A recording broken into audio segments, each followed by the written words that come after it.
now we're live. Good evening, ladies and gentlemen, and welcome to Wichita Northwest High School, the home opener for the Grizzlies, and they entertain tonight the Blue Jays of Junction City High School, who made the trip down here this afternoon. Glad to have you on board wherever you are on planet Earth. My name is Kevin Arkin. Elizabeth Dibbon is alongside, and we're anticipating a very good contest tonight, a very, what's the word I want, competitive football game tonight with both of these teams. They each bring a lot to the table. We'll talk about that here in just a minute or so. Weather tonight's pretty interesting. It's very windy. The wind is blowing out of the southwest at about 30 miles an hour.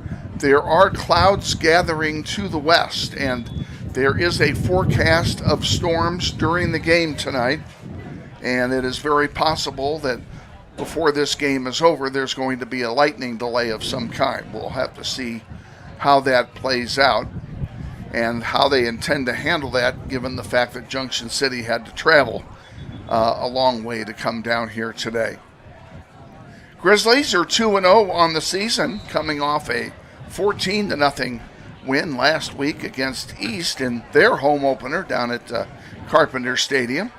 A very hard-fought defensive battle in the first half. They kind of slugged it out, and then the Grizzlies went to their winning formula of no-huddle offense in the third quarter and got a couple of scores and then held that for the remainder of the game to defeat a very powerful offensive unit from East High. Let's bring Elizabeth Dibbon in here. And Elizabeth, last week's game was kind of unique. I can't remember a time when the Grizzlies and their opponent were scoreless at halftime. Oh, yeah, it was definitely crazy from me and Kevin's end. I mean, we had nothing to talk about during that game. Absolutely nothing. We can't talk about the score because it was 0-0. And we couldn't talk about barely anything. Well, there was plenty of defense to talk about. Plenty of defense. Quite frankly, I've always said that the best games ever played are the ones where both teams are playing solid defense, as they did last week. It's going to be a little different tonight. Junction City comes in here 1-1 on the season. They they beat Campus in their opener and then dropped a decision last week to Lawrence and scored over 50 points in each game. So they can put points on the board, and they'll just try and outscore you to beat you. Last week they lost 69-56 to Lawrence, and so we know they can be scored upon as well as it happened last week in their loss. I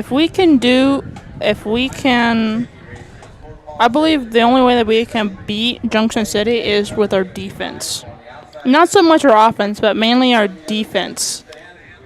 I agree with you. The defense is going to have to set the tone tonight, that's for sure.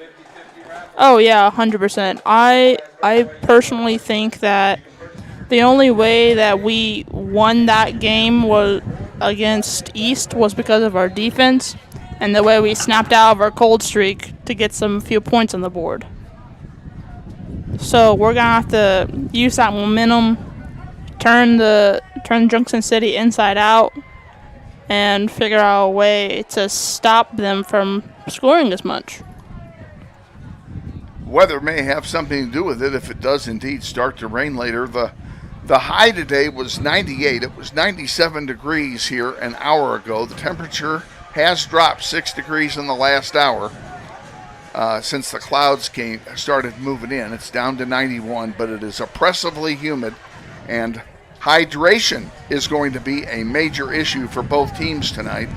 And as far as Junction City is concerned, they're convinced that the reason they lost last week was because of hydration issues, as they had 7 players go down in the third quarter with leg cramps, and none of those players was able to return to the game. So that really turned the tide for the Blue Jays last week against Lawrence. We'll see how well hydrated they are tonight, and again, how well hydrated Northwest is. Steve Martin is a big fan of hydration. I mean, I would. I would be a big fan of hydration, especially when you know that Junction City has a history of falling down in the third quarter, or just in general with cramps. So you know, in order to gain an advantage, you have to stay hydrated. You have to stop them offensively and defensively, and just find a way to crack the code. I want to introduce our outstanding crew tonight, and I only have 4 names. There's 5 kids here, so I didn't get one of them written down. Emilio Deanda Sanchez is here. Julian Mendoza also here. They were here last week and did an outstanding job for us, and they're back again tonight. We got a couple of rookies here tonight. Jack Jones is here, and Angel Dela Cruz also here. This is their first time working the equipment here tonight, and as I always tell you, this is a student-driven production, and these kids from Shane Monroe's audio-visual class are here. This is an extension of the classroom. They're here to learn the basics of sports television production, and as part of the learning process, they are being graded for this tonight, so we know they're going to do their very best. And to that end, you will hear me on several occasions tonight walking people through steps, various steps to launch various items from our computer archive that will be played tonight. And normally that would be done off camera and off mic. We don't have that option, unfortunately, so we'll ask for your indulgence while those instructions are being given, and it won't take anything away from the game you're going to be watching here tonight. It's going to be a great game. And we're going to actually start that right now. We're going to take you to our pregame interview with head coach Steve Martin. We had a nice visit a couple of days ago, and that's good there. Now, when I give you the word, when I say this is Grizzly football, that's when you hit that, okay? All right? Okay, we're going to send it to Steve Martin, and then we'll be back. You're watching NWHS Grizz, and this is Grizzly football.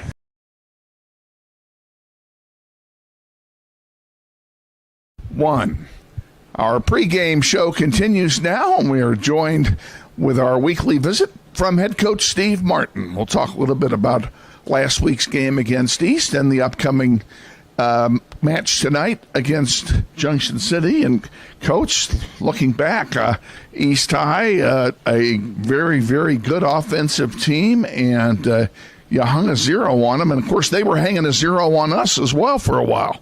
Yeah, people are probably trying to figure out if we learned how to play defense over here after the past 13 years. So, first of all, our defensive players and Coach Armstrong and the defensive staff, Coach Bennett, Coach Bell, Coach McCauley, Coach Coons, and Coach Johnson did an absolutely amazing job of getting our guys ready. We went into the game, with them having running quarterback that transferred over to them from Heights. And, of course, our guys that transferred over to them, we knew that if we could shut down the running game, we didn't think that the quarterback's arm could beat us. And so we really did a great job of taking them out of the running game. The third and fourth quarter, I don't know how many rushing attempts they had, but, we held them. I believe it was 28 carries for 24 or 25 yards. So, that is in high school football, when you're playing a very good team like they are, that's very rare, and to hold them 131 yards of total offense,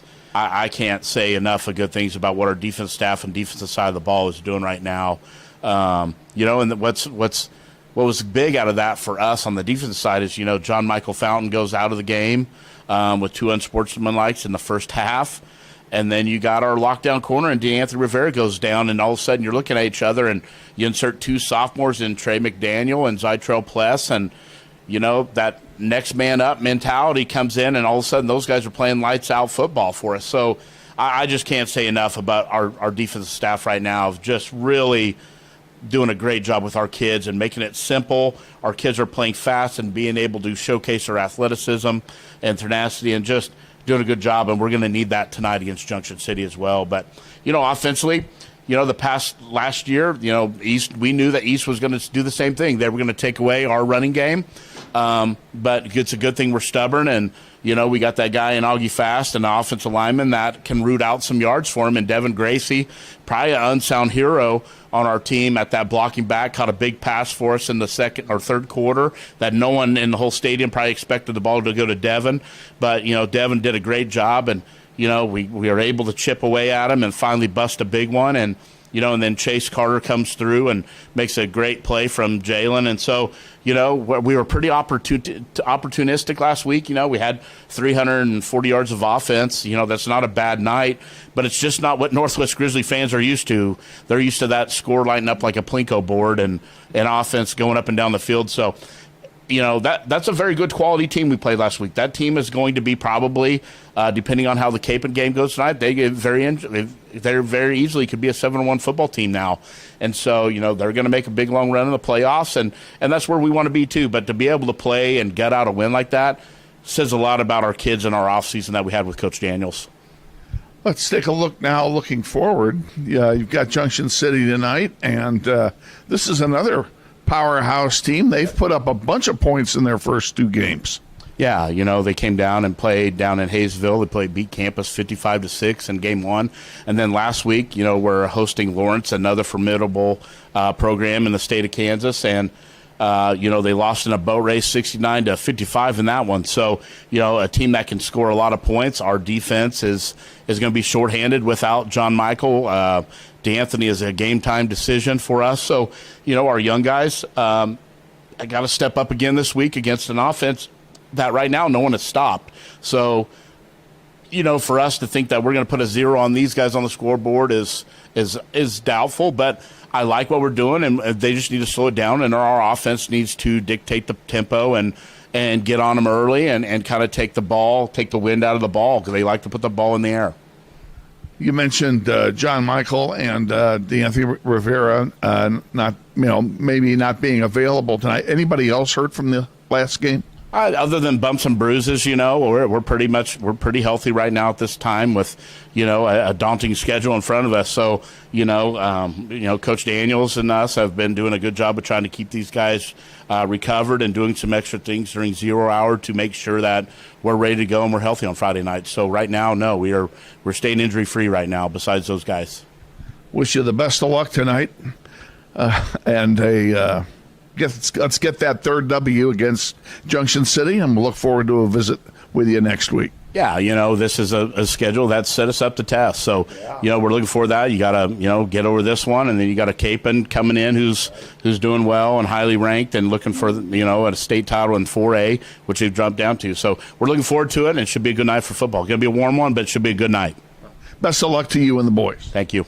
Head coach Steve Martin on our pregame visit. Stay tuned. We're going to take a 90-second timeout, and then we'll be back with more of our pregame activities. You're watching NWHS Grizz, and this is Grizzly Football. What does it mean when people say America is a land of opportunity? It means the power to discover, To redefine yourself. To improve yourself. to challenge yourself. To realize there's more in you Than you ever knew. that you could do. Means giving people an open field to explore what they do best. With the best tools, The best training. the best technology in the world. We bring out the best in the people who serve. So you can be all you can be.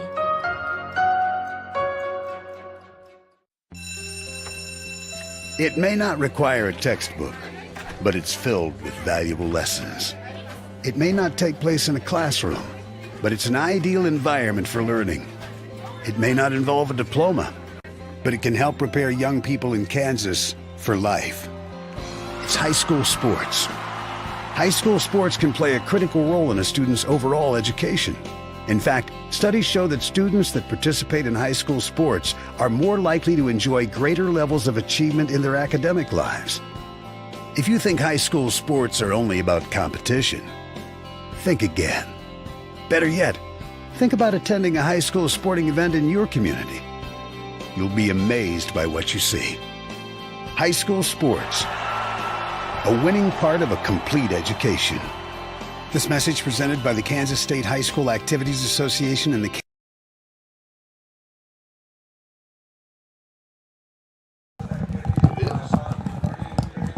Welcome back to Northwest with Elizabeth Dibben, Kevin Arkin. And hang on one second, I grabbed the wrong headset. That's much better. Okay. We still have about 19 minutes to kick off. We're awaiting the arrival of the Grizzly marching band to entertain, and when they do, we'll send it down to the field and let you listen to some of that. As I mentioned earlier, the weather is overcast. There's a chance of rain during the game. It is getting dark to the west. I would not be a bit surprised if the field is wet before this game is over.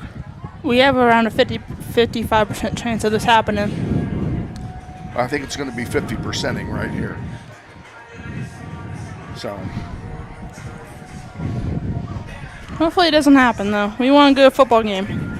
Well, I just assumed the rain hold off till the game was over, but as bad as we need rain in these parts, I can't really complain if it does rain. We had close to 100-degree days 2 times this week.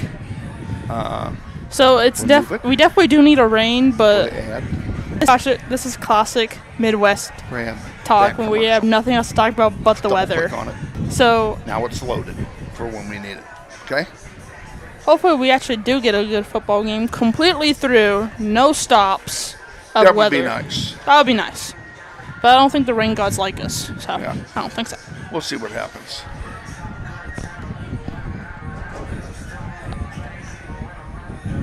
Other than the fact that it's windy, it's really not a bad night for football. The wind is going to have an effect on play, especially in the kicking game, as hard as it is blowing.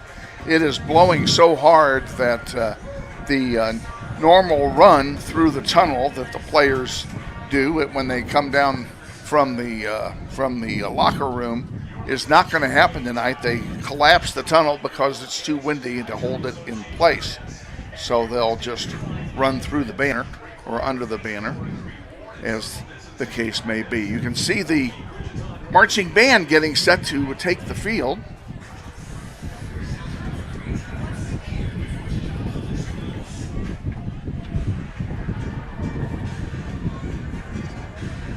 And I would love to give you the starting lineups for both teams. Unfortunately, we did not get the Junction City rosters until very late, so we do not have the starters. We'll give them to you literally as they play. It's all about improvising. All about improvising. And they have just issued a severe thunderstorm warning for Sedgwick County, so here it comes. Here it comes, yeah. It is not here yet. We mean, hopefully we get to halftime before it starts. No, I'm not sure we're going to even do that. I'll tell you what I can tell you about some of the starters for Northwest. Defensively, Bryant Robert will start, number 52, will start at defensive end. The nose guard is Alex Wall tonight. Brody Johnson, the other defensive tackle. And defensive end, Bishop Smith, number 90, for the Grizzlies. Linebackers, Jamari Bland and, of course, John Michael Fountain, who had 11 tackles last week, including several for losses. So that was a big deal last week. And then your secondary is Christian Sanders, number 3, Quavon Harris, who had a pick last week, number 21, and DeAnthony Rivera, who was injured last week in the third quarter, did not return, and he was a game-time decision, and right now he is scheduled to go for the Grizzlies tonight. So that's good news for Northwest. As long as we don't get any penalties, because that's what mainly didn't go in our favor was the penalties. As long as we don't get any really bad penalties against us, we should be perfectly fine tonight. Offensively, the offensive line starts with D'Angelo Williams, number 71. Left guard is Gabe Contreras, 77. Brock Martin, the right guard. Maddox McGinnis on the right side. And Dustin Cochran, number 66, are your front line. Your wideouts, Griffin Baker, 6'3", 185, and Ryder Campbell, 6'3", 195. He's a junior. They both had a bunch of catches last week. Jalen Mason is your quarterback, 6'2", 200-pound junior, and he looked good last week as well. More other wideouts, Chase Carter, number 81. He had a couple big plays. Your running backs, Augie Fast, who just ran ripshod in game 1, got 200 yards. Only had 50 last week, but they were important yardage indeed. And Devin Gracie is the tight end for Northwest. And then your special team players, you have Franklin Akay and Evan Locke are the kicking team for Northwest. And those would be your starters for the Grizzlies. Let's see if I can read this handwritten thing. Come on.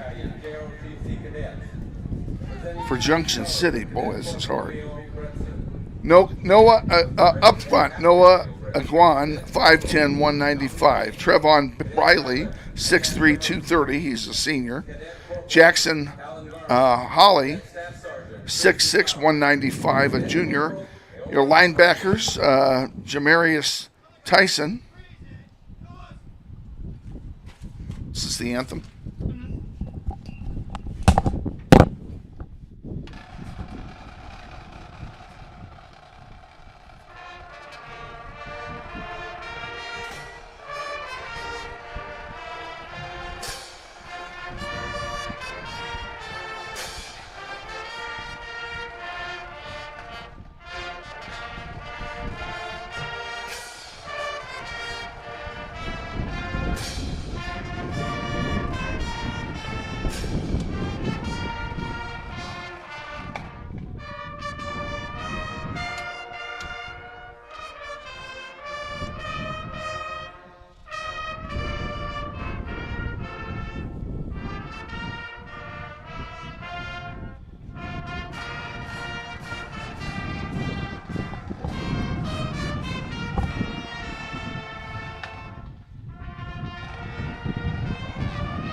That's the national anthem being performed by the Northwest Marching Band.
That's the Wichita Northwest Marching Band playing the alma mater and the victors following the national anthem. And they always sound superb, and they did again tonight. I was going through the lineups for Junction City. On the linebackers, Jeremiah Reagan and Larkin Turner.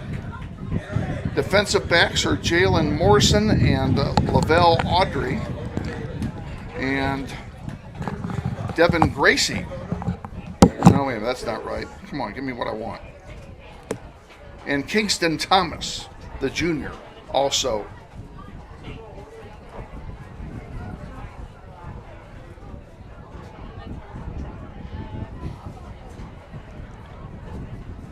Offensively for Junction City, up front, Tymer Jones, Jordan Scott, Avery Florence, and Petrin Bartholomew, and Darian Coleman make the front line up.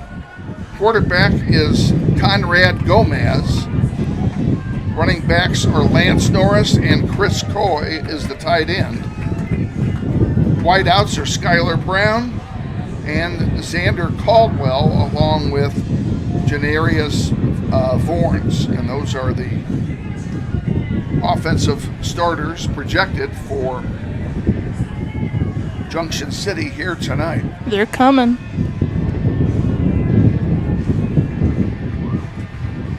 Everyone's awaiting the arrival of the team as they come down the ramp.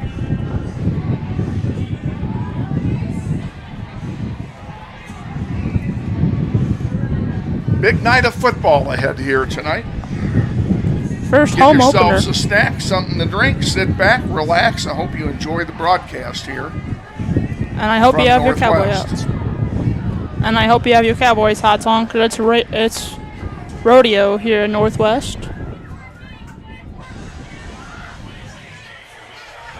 Well, they're taking their time. They're taking their time to come down the ramp. While they're doing that, I want to thank some sponsors who have generously donated financially to the football program this year, and we are deeply in their debt, and we'd appreciate it if you would patronize some of these sponsors, and when you do, thank them for sponsoring Grizzly football.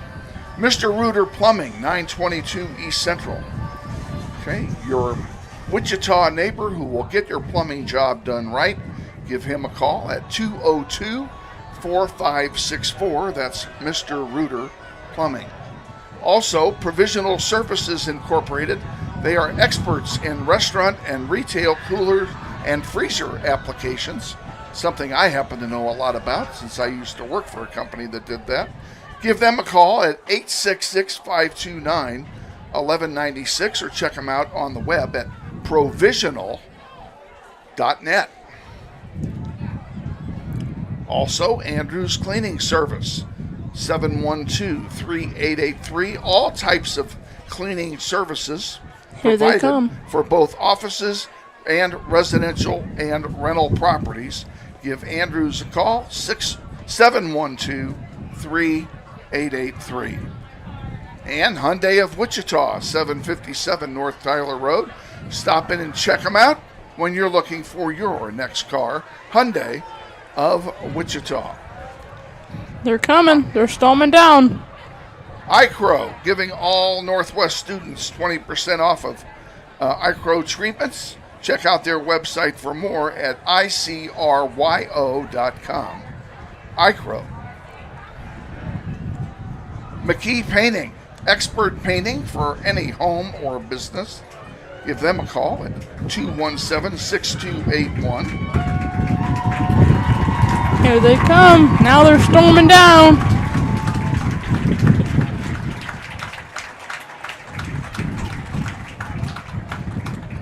We're just gotta let the intro do all the talking.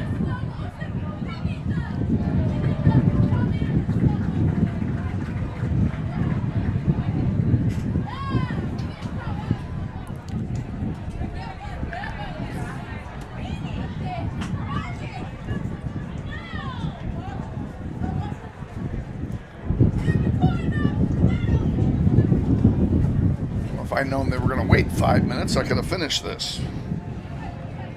And here they come.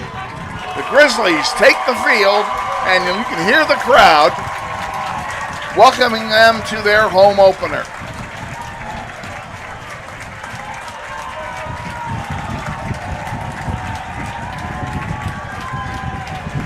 Grizzlies will be wearing their dark navy uniforms with gold trim, gold numerals, and gold pants tonight. And Junction City, the visiting team, will be wearing their white uniforms. With blue numbers. With blue numbers.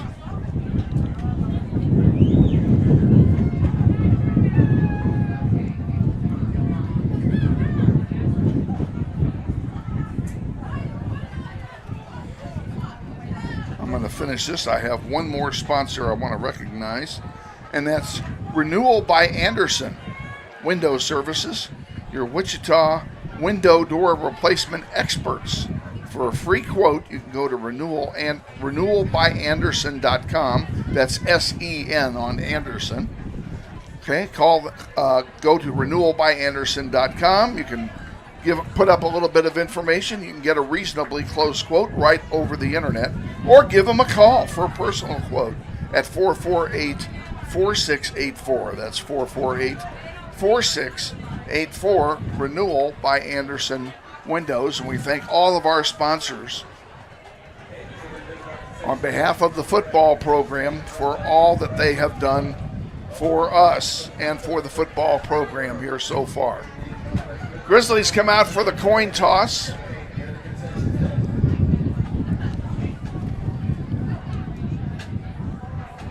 And Junction City right behind them.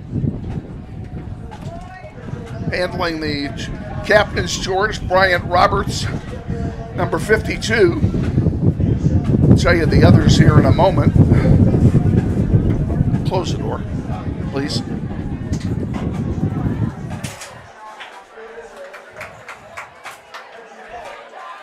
DeAnthony Rivera is out there, number 2.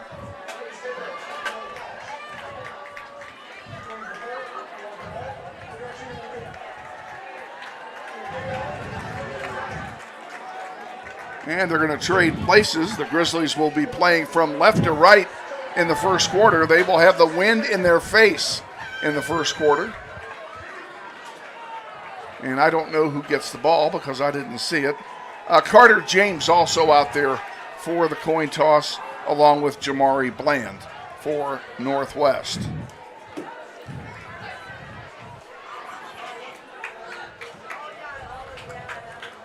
Well, the excitement's starting to mount here. Grizzlies trying to take it to 3-0.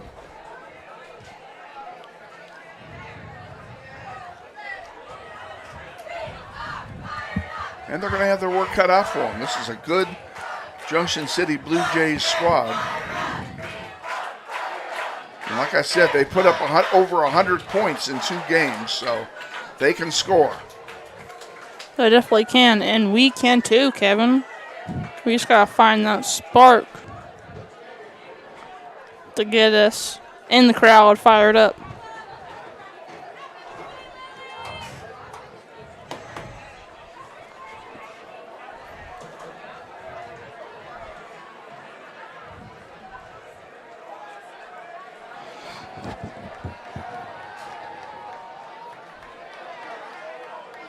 Franklin Aquay out there to kick it off for Northwest. He'll have the wind at his back. 2 men deep for Junction City.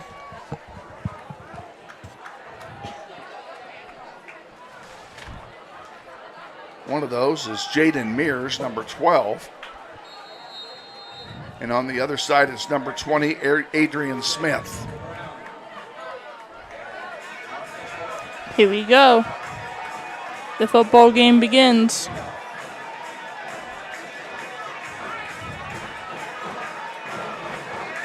Way over the ball, ready to go, and here we go.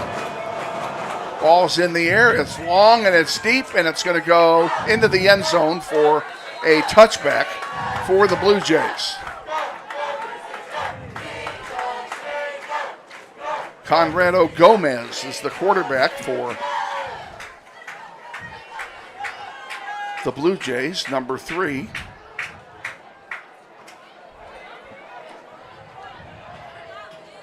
See who gets in the backfield with him.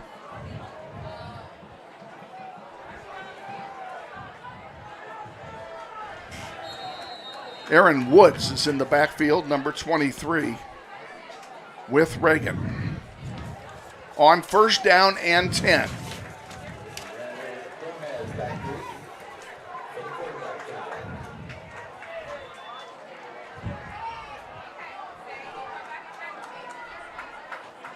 Ball snapped.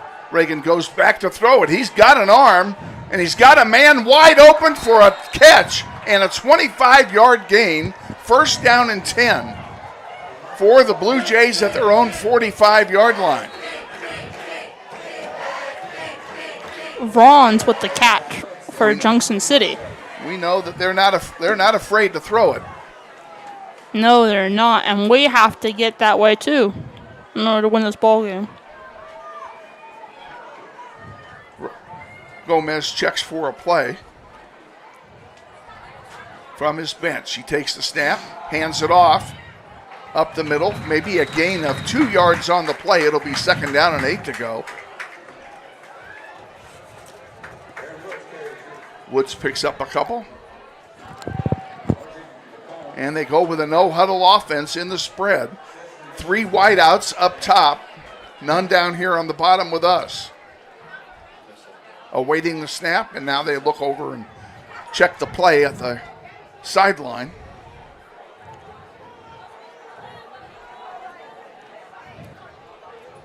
There's the snap. He goes back to throw it again, throws it deep, got a man open.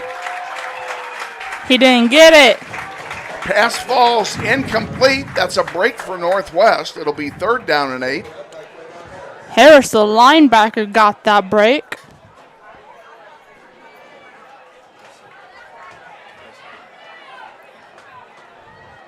It's definitely a lot easier with my own roster. On third down and long. Gomez checks off. Tried a hard count. Didn't work. We saw that with East. Woods switches sides. And he's going to go back to throw it again. Throws it. He got it. Complete on the far side at the 40-yard line. That's good enough for a first down for the Blue Jays. And they're on the march.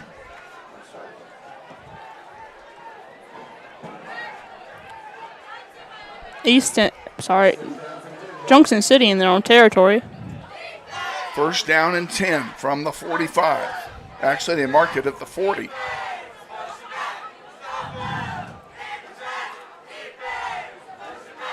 There's a handoff to Woods up the middle, and he's going to get maybe 3 yards on the play. Let's call it second down and 7 to go.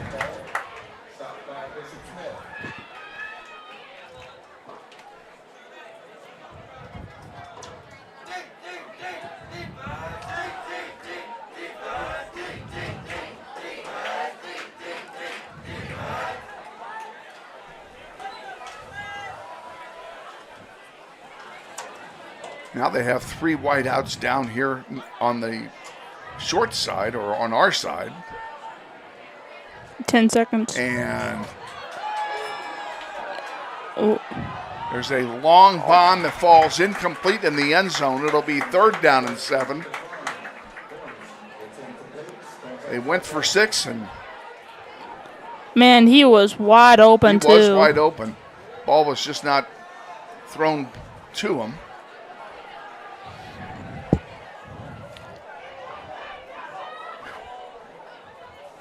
I mean, we know Gomez has an arm. We know Gomez has a cannon. So to figure out.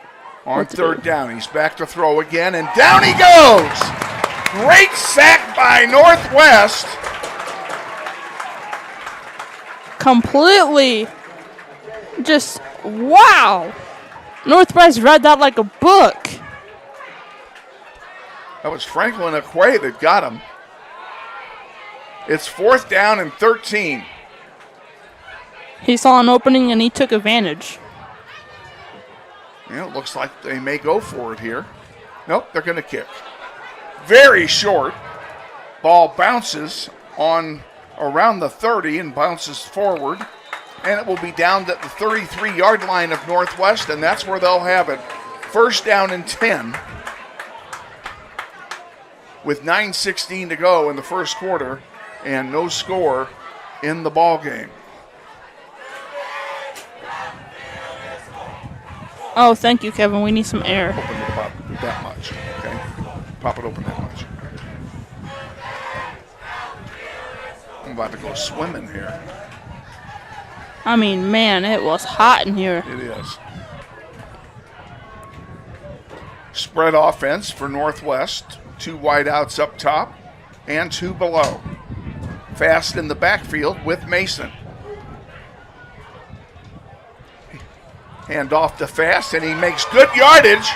Still on his feet. He's going to get a first down all the way out to the 45-yard line. What a great move by Fast in order to open up the offense of Northwest. Great play by the offensive line to blow a hole open for him. Yeah, absolutely. Here's another one, and Fast again, this time coming up the near side. He'll get maybe 3 yards on the play. We'll call it 2nd down and 7 to go. But versus East, he was used very much during this Northwest offense. Mason back to throw it. Now he's going to, no, he is going to throw it. He throws it long and overthrew his man. Wide open for 6 points. Wow. I mean, I thought Chase Carter had nobody near him. I thought he was going to go short. Unfortunately, the ball overthrown, and that cost us 6. So it's 3rd down and 6.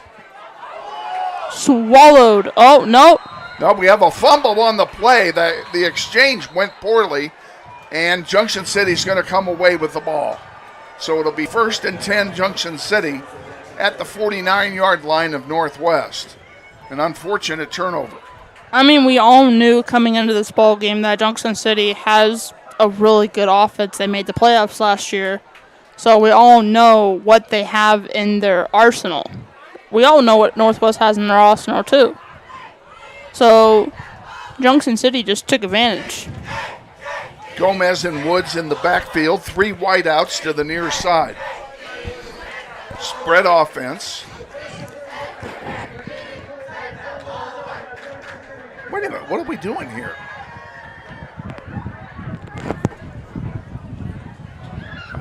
They're calling him down here on that last play, not a fumble. Or no, that can't be right. The yard marker is wrong. There's the problem. The chains were in the wrong place. Okay, it is 1st down Junction City, and that clears up a lot. Again, Woods and Gomez are in the backfield. Gomez checks for a play from the sideline. Goes back to throw. Throws it short, complete at the 42-yard line. Nice gain on the play of 5 yards to be 2nd down and 5. Lagon got that stop for Northwest, and we got a flag on the ground. Offensive holding is called on Junction City. That'll bring it back, and we'll make it 2nd down and 20, or 1st down and 20, excuse me. You can't do that.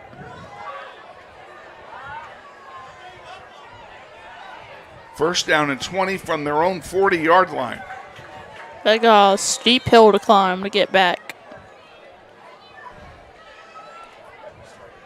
Woods checks a play off again.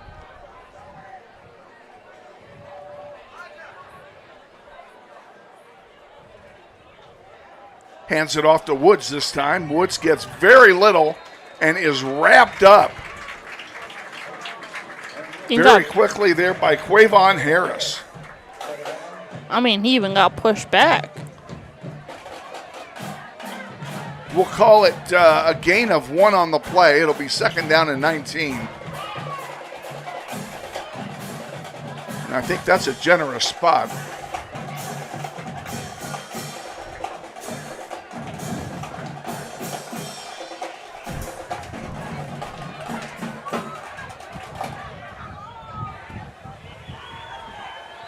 Back to throw is Gomez. He's being chased around back there. Now he's found an opening, and he'll run it. And he's going to get a 1st down maybe. Ooh. He got close. Out of bounds at the 45-yard line. It'll be 3rd down and 5. 15-yard gain on the play. Plez with the stop for Northwest.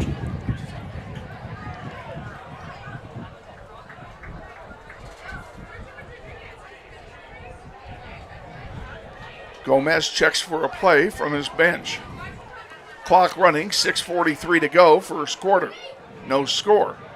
Northwest and Junction City. If you just joined us, we welcome you aboard. Gomez to throw, got a man for the first down and then some. He'll get it all the way down. Now there's a loose ball. Was the runner down? That's the question. And they're calling him down by contact, so it'll be a first down for Junction City. Ball is at the 37-yard line.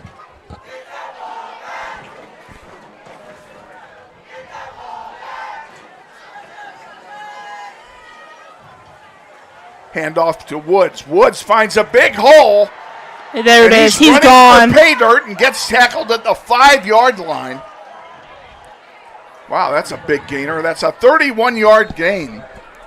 First and goal for Junction City. Blue Jays are knocking on the door.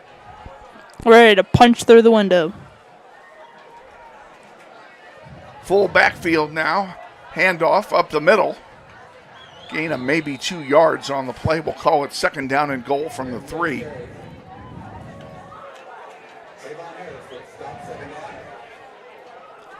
You can do 2nd and goal there. If you check that box, it'll put 2nd and goal up.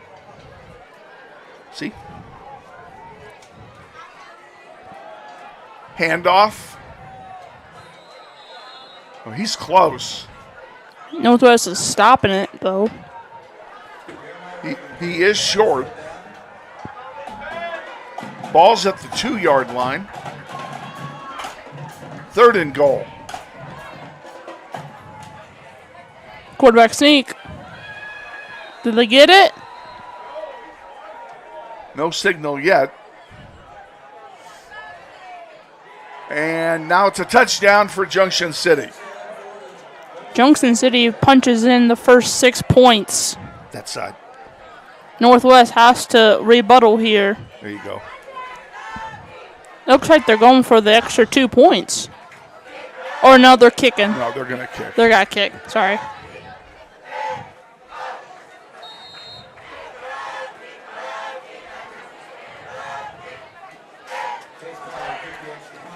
Extra point try coming.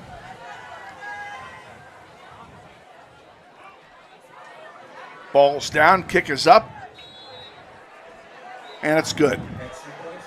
With 4:55 remaining in the first quarter, the score, Junction City 7 and Northwest nothing. We're going to take a timeout, and we'll be back after this. Stay with us. You're watching NWHS Grizz, and this Grizzly Pride Booster Club supports academic, athletics, and fine arts programs at Northwest High School. The Booster Club has donated more than $35,000 to students and staff at Northwest. They have purchased equipment, uniforms, classroom supplies, and teacher grants, and provided approximately $7,000 a year in food costs for school activities and athletic events. They would like to invite you to become a member of Grizzly Pride by volunteering at a school event.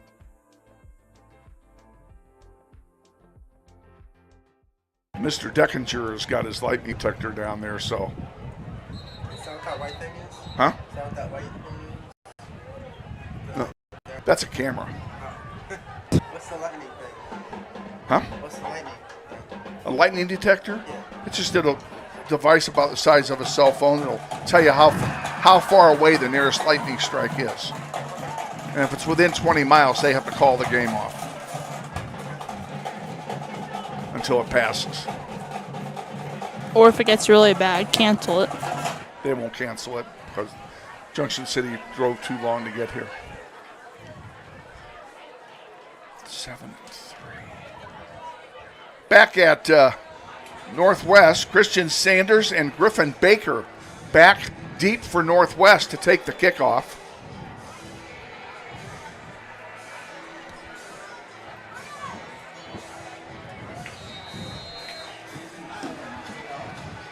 Kicker is number 91, Ethan Heilman for Junction City. Heilman lines up. He's kicking it into the wind. Long kick. And that one is going to go into the end zone for a touchback. 1st and 10 at the 20 for Northwest. And Grizzlies are going to see now if they can answer back.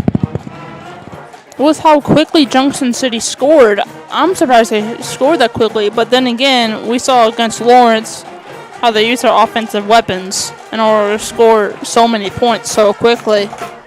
So we're going to see how the offense for Northwest generates, and we know how they play against East. Junction City held that ball for over 10 minutes on that drive. 1st down and 10. Mason hands off to Fast, and Fast cuts and moves forward for maybe a yard. Call it 2nd down and 9.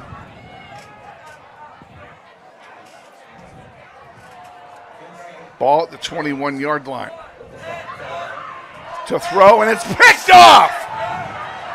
Intercepted for a touchdown by Jeremiah Howard of Junction City, and just like that, we're down by 2 scores.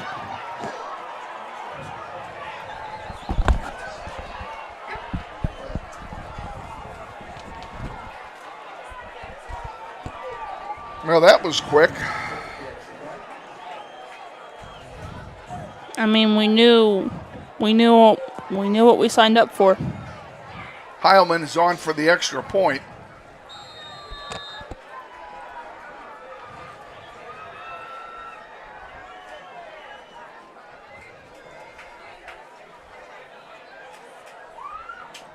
Kicks, ball's down, kicker's up, and it's good. 4:29 remaining in the first quarter. 2 quick scores, 2 scores in 25 seconds, and the Grizzlies are down 14-0. You can always predict your quarterback throwing at least 1 to 2 picks.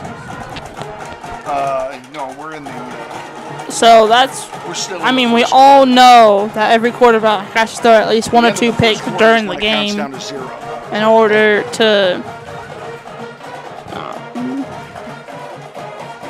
Well, we'll just see what happens. Hopefully there's no more picks coming our way. Well, that was unfortunate. Mason threw it right to him. All he had to do was get it, and Howard strolled into the end zone for a touchdown. And now we're down 14 points. I mean, we know how Mason operates from the East game and from the Bishop Carroll game. We know that they like to use the run option and the short play options in order to get wide open targets. But I believe Mason was throwing deep. Wasn't he throwing deep during that play? No.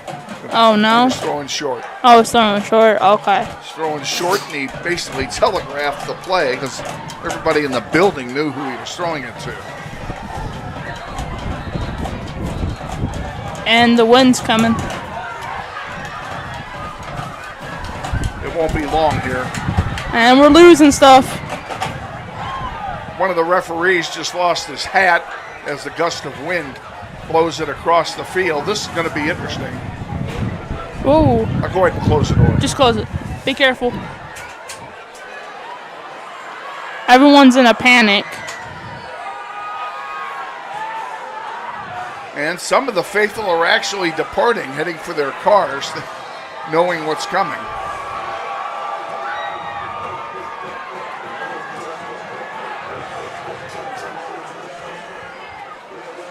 And they'll have to have a holder here because of the wind. Adrian Smith will hold it for Heilman. And they just called it. We have a lightning delay now, ladies and gentlemen.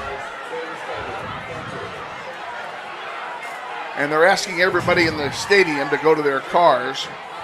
You guys are safe right where you are because you're indoors. Lightning has been detected in the area, so there will be a lightning delay, and it will be at least 40 minutes before we can resume. I hope you guys like thunderstorms.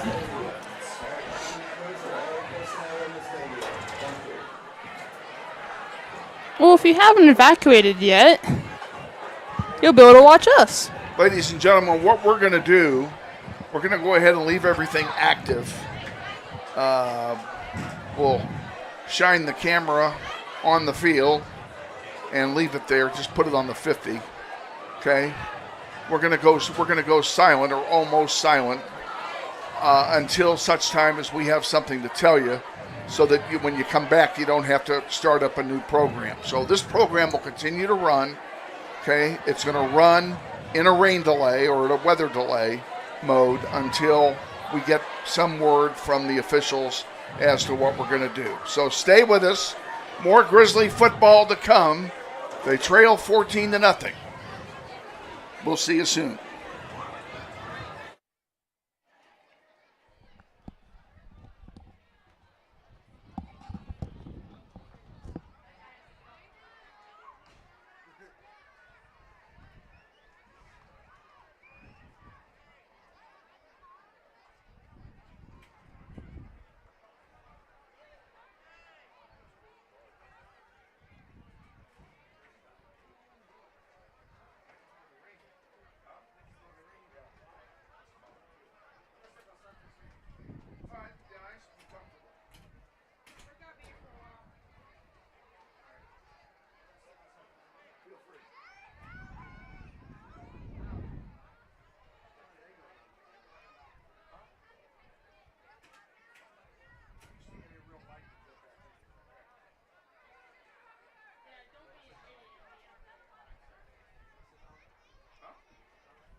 Several hours, they would have, because Junction City had to travel, they would make a decision whether or not Junction City would stay in a hotel overnight and they'd play the game tomorrow, which is very unlikely. Or you could cancel, no, they don't forfeit. They would cancel it. And both teams would play one less game this year. And they don't want to do that. Neither team wants that to happen. Or they wait it out. They waited out. Oh, waited out. Yeah. Just wait for the pass.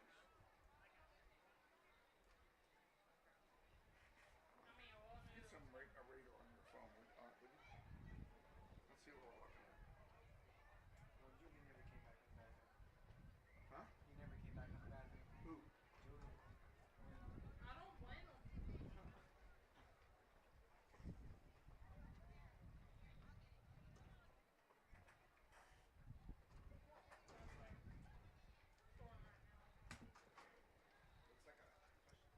Yep.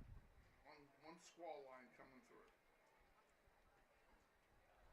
Hopefully it just goes whoop right past us. My estimate we're going to be delayed an hour.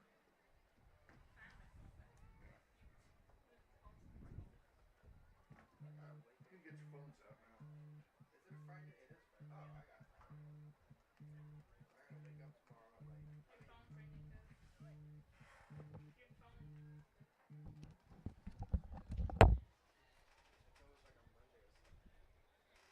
Hey, what's up?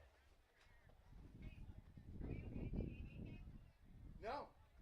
I'm fine. Yeah, we're okay. We're going to stay in the room. Are you here? Are you here?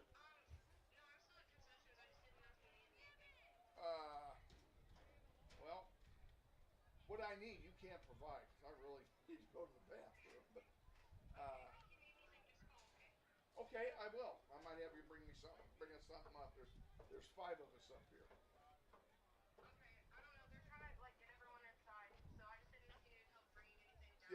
want you to bring anything down during the delay. Okay. All right. Got you. All right. See ya. Bye. How young are you? Say what? How young are you? Oh, they're getting people inside Northwest. Yeah, they're probably taking them into the gym.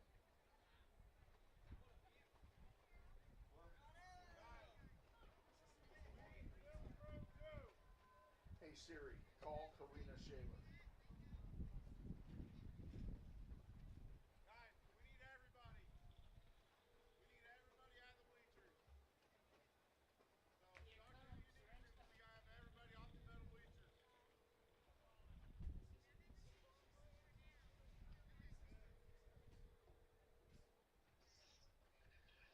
Hawk, we need everybody out of the bleachers.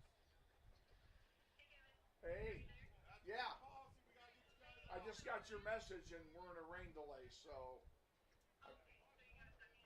Yeah, I got time. You guys too. Huh? Okay, he told me to get even the film crew out. Until Friday of next week because I accidentally let my CPR certification lapse. And they told me they're like, you can't train anybody until you get that. Okay. Until you get recertified. So I guess that means tomorrow's off. yes, and then on Tuesday I can't train either. I don't know what your schedule looks like. I can train. The first time I can train again is next Friday. And then I can train next Saturday if that works for you. But yeah, I have to cancel. Right now, Friday might work. Well, I can't do Friday because I have two clients.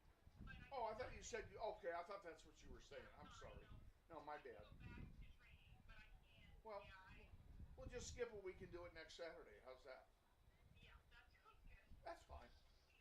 Okay. I was probably going to put it off to Sunday anyway because we're not going to get out of here till well after midnight now. Oh, okay.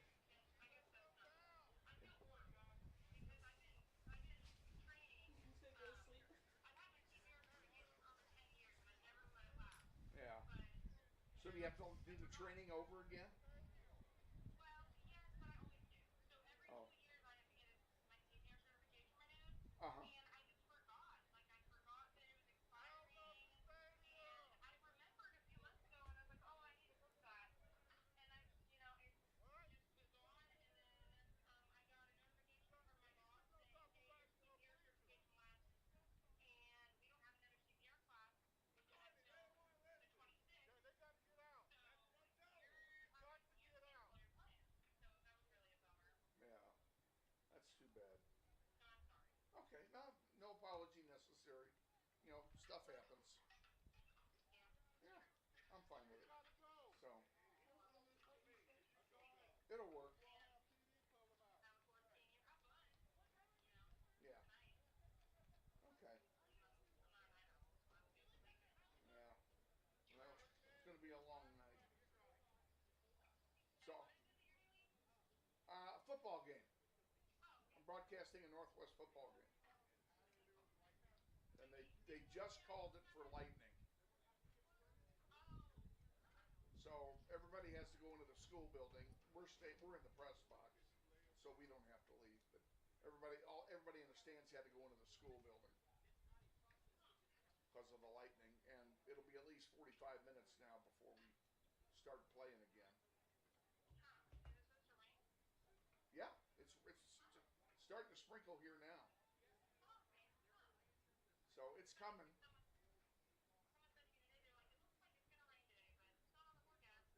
Yeah. No, there's a line of thunderstorms passing through here right now. So. Yeah, me too. So. Right. Okay. Well, hey, you bet. I'll see you. I'll see you next weekend. All right. Take care. Bye.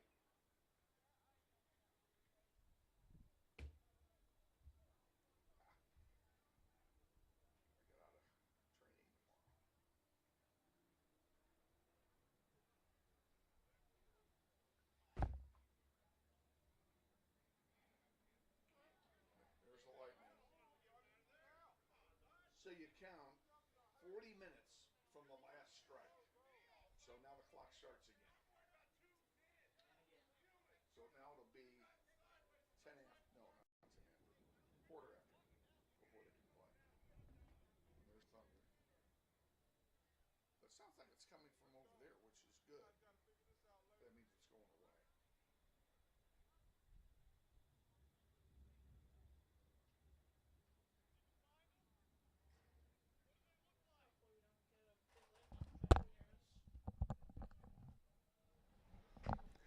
And ladies and gentlemen, in case you're wondering what's going on here, we are in a lightning delay here at Northwest. We just had a strike, so it will be the earliest they will resume play now is 8:15 Central Time, which is 40 minutes from now. So we will keep you posted. We're going to leave everything open, and you can see the score, where the game is right now. We're still in the first quarter, and the Grizzlies trail by 2 touchdowns. We'll be back shortly.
And again, ladies and gentlemen, we are in a lightning delay here at Northwest High. There is lightning in the area. In fact, we just had a lightning strike a moment ago. So we do know that it will be 8:35 now at the earliest before this game does resume, and we fully expect that they will play the game tonight because Junction City had to travel. So we're going to keep it open right here. Stay with us. We'll keep you posted.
And just checking back in with you, ladies and gentlemen, we continue to be in a lightning delay.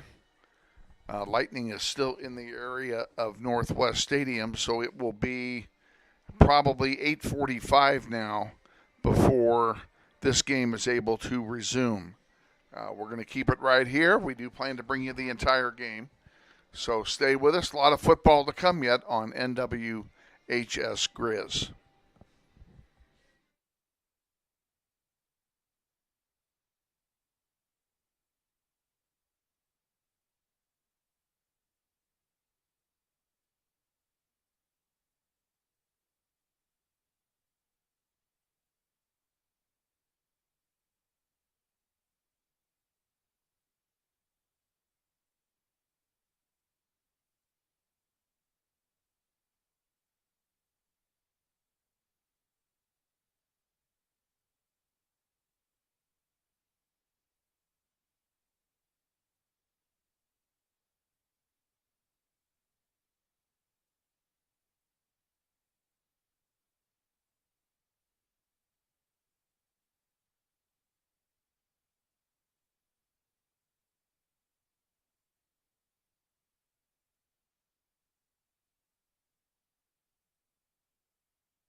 Ladies and gentlemen, they've just made an announcement that the teams are going to return to the field at 8:15, and they'll be given a 15-minute warm-up period, and the game will then resume at approximately 8:30, which would be 24 minutes from now.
Thank you for hanging in there with us, ladies and gentlemen. As you can see, the teams have returned to the field, and the clock is counting down 8 minutes and 40 seconds until we resume play.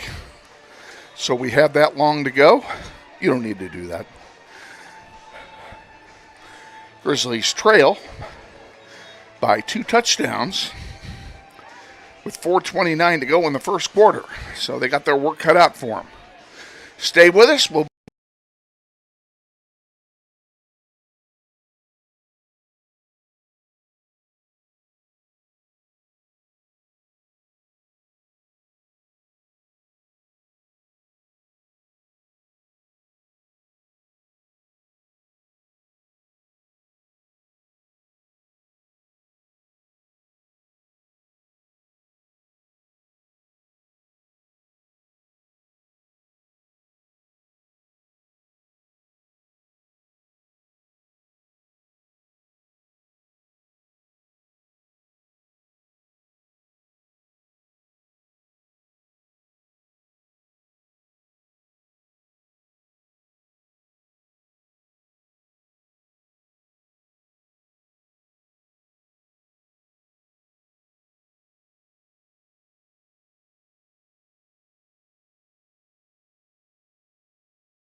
Friendly is finding a better rate, an instant debit card, scholarships and teacher grants for projects, loans specifically for teachers and healthcare professionals, being the #1 auto lender for a reason.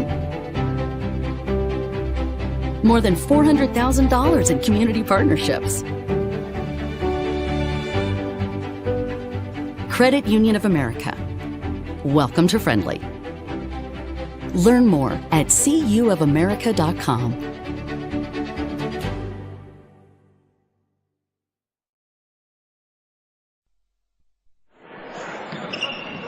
This may sound like a typical high school basketball game being played on a Friday night in Kansas.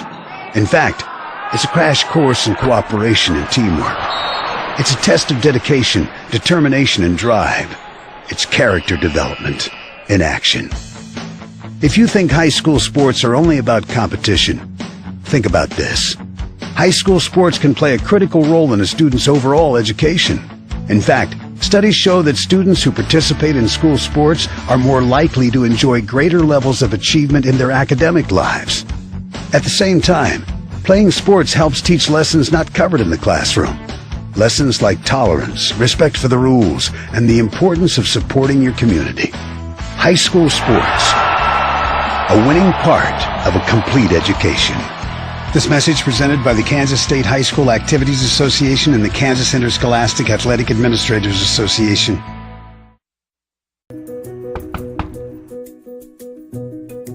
Campaign of this property and it's sold right to.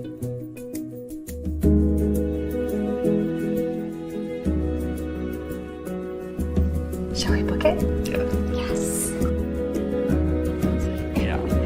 Yes. I love it.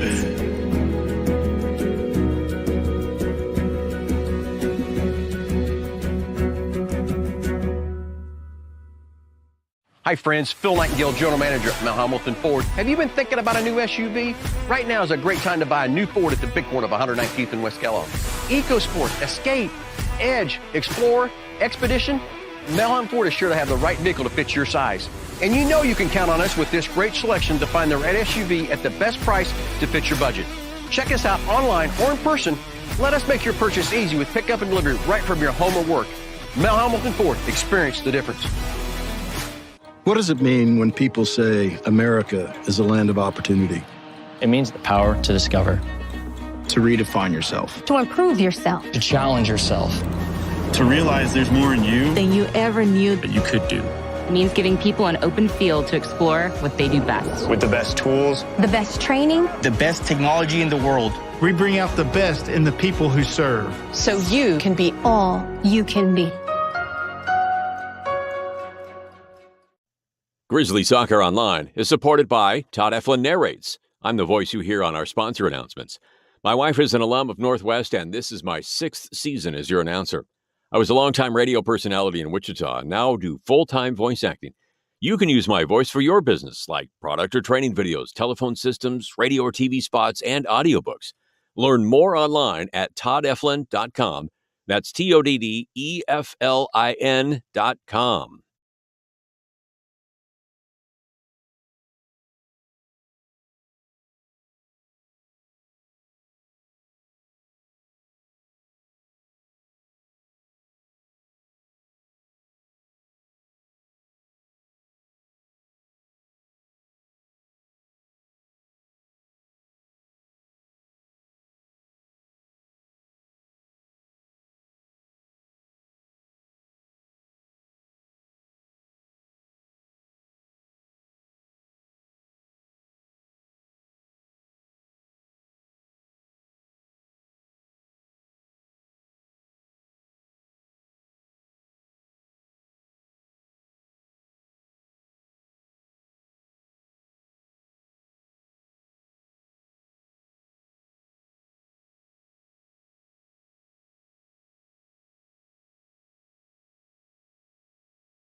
What does it mean when people say America is a land of opportunity?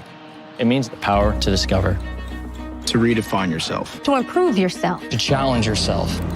To realize there's more in you Than you ever knew. that you could do. It means giving people an open field to explore what they do best. With the best tools, The best training. the best technology in the world. We bring out the best in the people who serve. So you can be All you can be.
Grizzly Pride Booster Club supports academic, athletics, and fine arts programs at Northwest High School. The Booster Club has donated more than $35,000 to students and staff at Northwest. They have purchased equipment, uniforms, classroom supplies, and teacher grants, and provided approximately $7,000 a year in food cost for school activities and athletic events. They would like to invite you to become a member of Grizzly Pride by volunteering at a school event.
This may sound like a typical high school basketball game being played on a Friday night in Kansas. In fact, it's a crash course in cooperation and teamwork. It's a test of dedication, determination, and drive. It's character development in action. If you think high school sports are only about competition, think about this. High school sports can play a critical role in a student's overall education. In fact, studies show that students who participate in school sports are more likely to enjoy greater levels of achievement in their academic lives.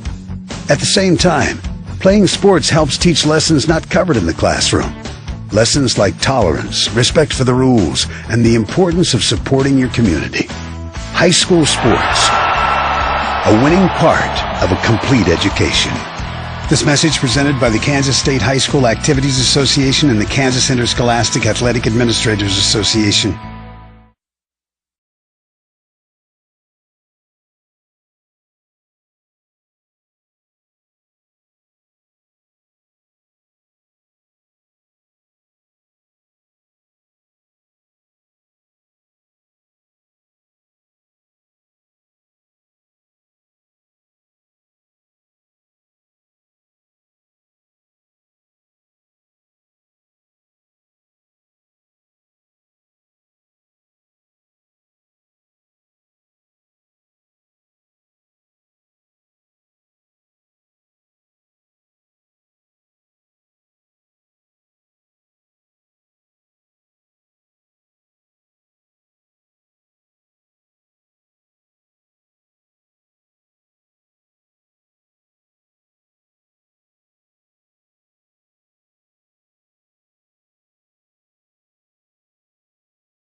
What does it mean when people say America is a land of opportunity? It means the power to discover, To redefine yourself. To improve yourself. to challenge yourself. To realize there's more in you Than you ever knew. that you could do. It means giving people an open field to explore what they do best. With the best tools, The best training. the best technology in the world. We bring out the best in the people who serve. So you can be all you can be.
Grizzly Pride Booster Club, its academic, athletics, and fine arts programs at Northwest High School.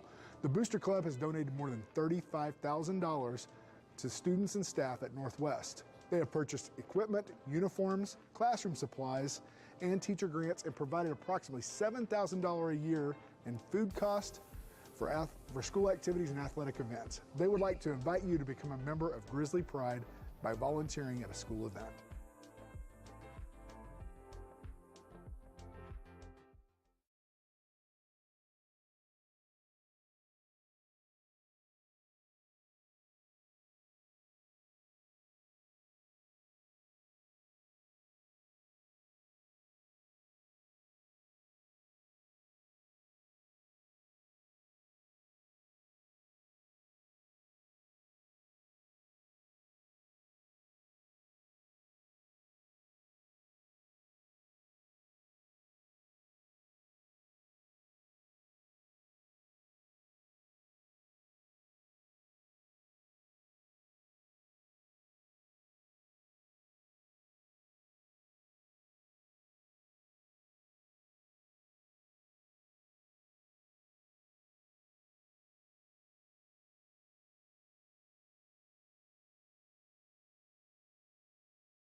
It's going to be that one when I give you the cue. We'll be back in 30 seconds. Stay with us. This is Grizzly Football. What does it mean when people say America is a land of opportunity? It means the power to discover, To redefine yourself. To improve yourself. to challenge yourself. To realize there's more in you Than you ever knew. that you could do. It means giving people an open field to explore what they do best. With the best tools, The best training. the best technology in the world. We bring out the best in the people who serve. So you can be all you can be. Or a sophomore? Back at South High, where East High and Northwest are grinding it out here in the first quarter. There's no score, 5:42 remaining. And it's second down for the Blue Aces and 10 yards to go.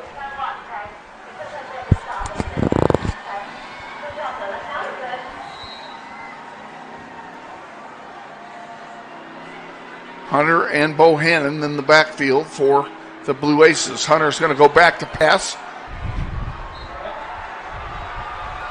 Northwest read him like an open book and stopped that play immediately. Incomplete pass will make it third down and 10. Yeah, great defensive play. Northwest is just full of those surprises. Completely full. Bohannon returns to the lineup along with Jericho Moore, number 21. And both of them are in the backfield now along with Hunter. Two wideouts below, one up top. And that was thrown to the near side, completed. Ooh. Nice tackle that time by Bohannon. A short gain, a 1 yard gain, makes it fourth down and 9. And we'll see what East High decides to do. It looks like the punting unit is coming out. I have to say, the East offensive line is not protecting their quarterback very well. But Northwest defense is blitzing them every single time. I mean, it's just beautiful on what they do. Punt coming from the 50-yard line. Good snap. Good kick. Fair catch called for and made, and another flag is down.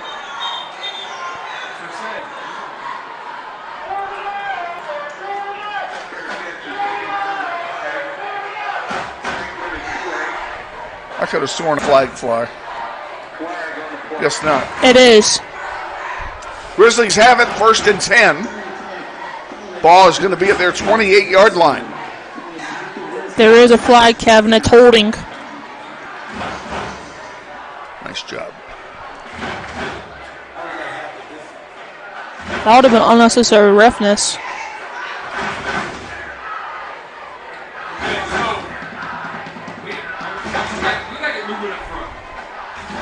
Mason and Fast in the backfield for the Grizzlies. There's too much going on. And now a penalty against Northwest. Now, here's what I noticed. When we go doubles, okay? Okay, so that holding was against us, not against East. So it was a hold. It was a penalty. It's 1st down and 10, but the ball's back at the 9-yard line again. Grizzlies in the shadow of their own goalpost. Look at clip 21. So if we can hit that and go to that bubble and hit that post, it's going to be wide open. There's nobody in the middle of the field. Hand off to Fast. He sweeps around the far side. Picks up a few, maybe 3 yards. 2nd down and 7 for Northwest. I believe number 1 on the East got that tackle. If I watched it close before everything got swallowed up. That would be Emery Bohannon on the tackle. There's nobody in the middle of the field. We put the ball on, it's a touchdown.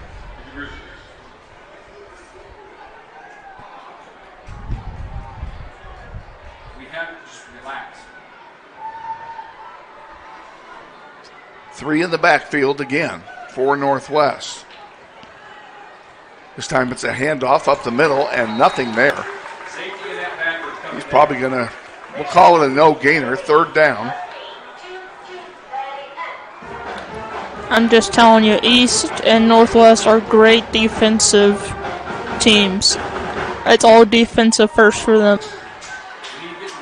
3rd down and 6 for Northwest. Mason back to throw it. Throws it up on the far side, incomplete, and Northwest will punt. I mean, he got a hand in there, almost an interception for East, which would not been good.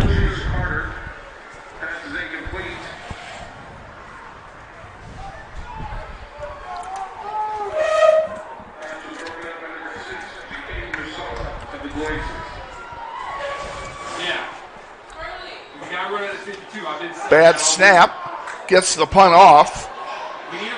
Fair catch called for at the 41-yard line.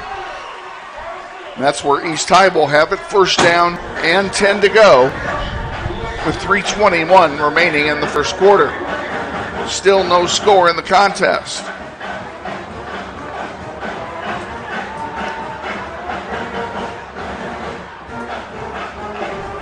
You know when East will make a bad play when the East coach slaps the table. You can hear it. Kind of scares me every time he does it.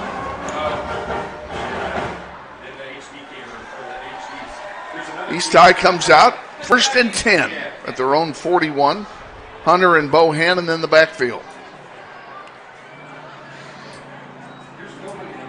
Hunter hands it off to Bohannon, and he is wrapped up. By 90. No gain at all on that play. And a good tackle by Bishop Smith of Northwest.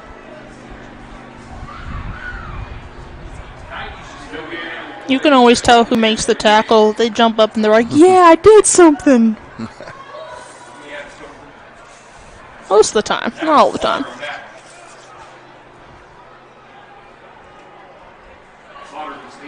Blue Aces talking it over here. 10 seconds. We got to go. 8 seconds remaining on the play clock. They're going to have to hurry to get this one off. 4 seconds to go. 3, 2, 1. And they take another timeout. East, second charge of the half.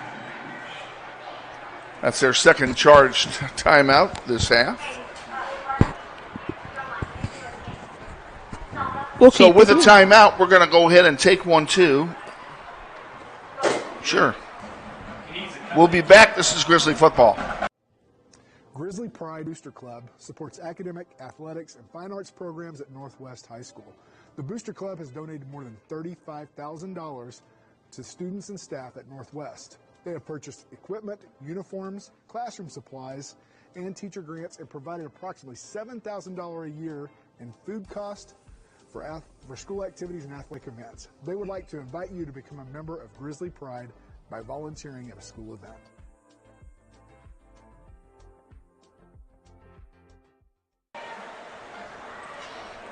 Back at South High, getting set, coming out of the timeout here. It's second down and 10 from the 41. Ball snapped, handed off, and tackled immediately by who else but John Michael Fountain. And that's a loss of 2 yards. It'll be third down and 12. Number 1, John Michael Fountain on the tackle. John Michael Fountain, a one-man wrecking crew here so far tonight. I mean, he's a college prospect for a reason. When you search up Northwest, you look up John Michael Fountain. And you heard the pregame show with Coach Martin. He talked about John Michael Fountain already has several D1 offers. That went into no man's land. Yeah. Under pressure, he simply threw it away. It'll be fourth down and 10, and East High will punt. I mean, I don't blame him. I'll be scared too if I see Northwest coming straight at me with their grizzly teeth showing and everything. I'm gonna take this.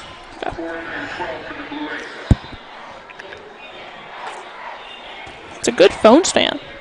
It is a good phone. It is a good phone stand. Good snap. Short. 99 disrupted it because we're not getting across flat with the center. And then 90 spilled and he's just crashed in. Very short kick. I couldn't tell if that was partially blocked or what.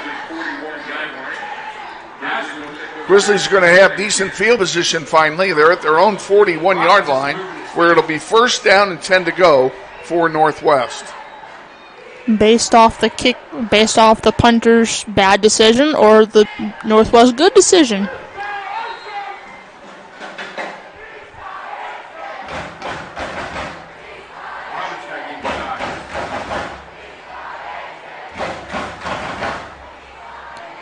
Mason in the spread formation takes it, pitches it, right side, get around the end. He does, and gets good yardage. That could be a first down. See where they mark it. It's going to be close to a first down. And they're already moving the sticks. So first and 10 Northwest at the 49-yard line of East. And number 1 for the East breaks that tackle. Punishes him into the turf.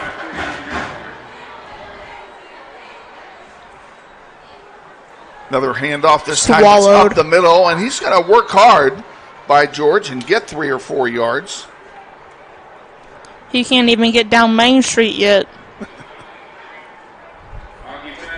Augie Fast picks up 3. It's second down and 7 to go. We all know his potential. You just gotta break tackles and get him in there. Same formation. Fast now sweeps to the left. Mason in trouble, and boy, he is hammered. He got rid of it. Incomplete, but boy, he got killed there. Number 1 with the sack for the East High Blue Aces. That's Marquet Bohannon. It is not a sack because he got rid of the ball. It'll stay in the same spot. Okay, we'll call it a tackle. Northwest already passed the 50 into their own territory. 3rd and 7 now for Northwest.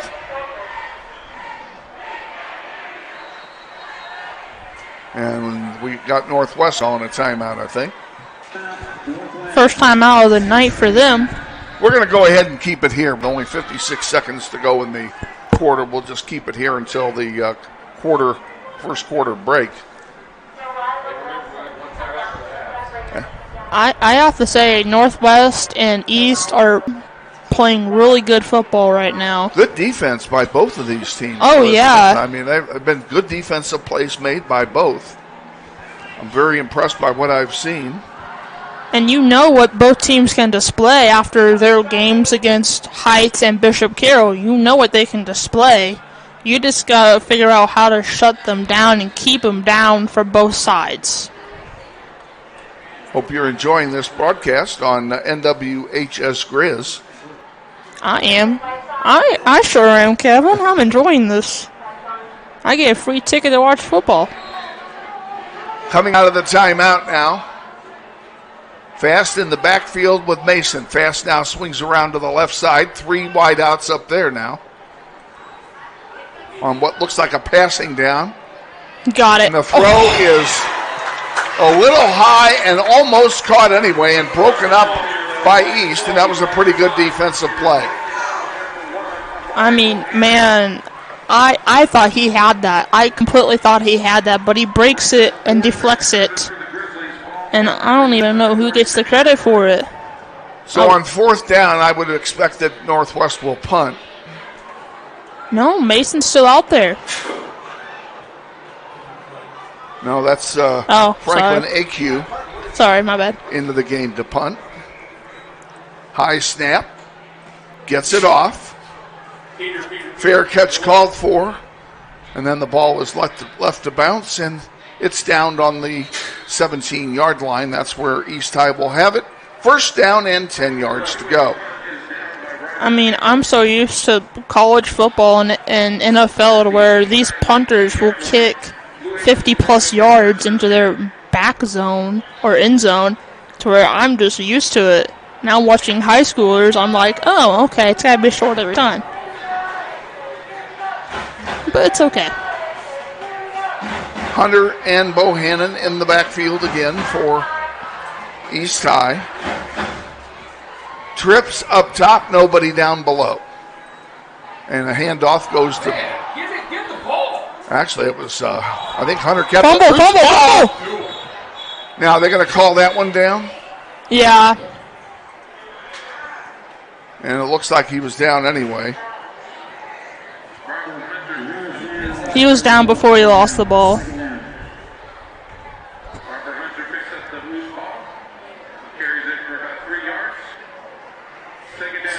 Second down and 6 to go for East High. Unlucky break for Northwest. They've come close to forcing turnovers. And now another timeout. Or is that the quarter? That's the end of the first quarter. Okay, ready? That's the end of the first quarter.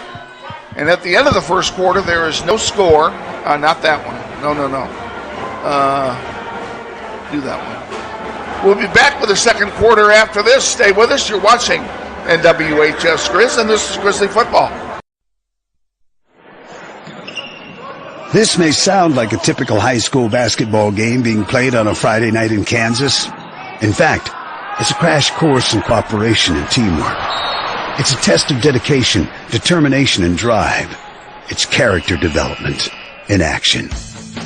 If you think high school sports are only about competition, think about this. High school sports can play a critical role in a student's overall education. In fact, studies show that students who participate in school sports are more likely to enjoy greater levels of achievement in their academic lives. At the same time, playing sports helps teach lessons not covered in the classroom. Lessons like tolerance, respect for the rules, and the importance of supporting your community. High school sports, a winning part of a complete education. This message presented by the Kansas State High School Activities Association and the Kansas Interscholastic Athletic Administrators Association. What's the down? It's second down and 6. You already got that up there, so you're good. And we're back now, getting ready for the start of the second quarter. East High has the ball, 2nd and 6.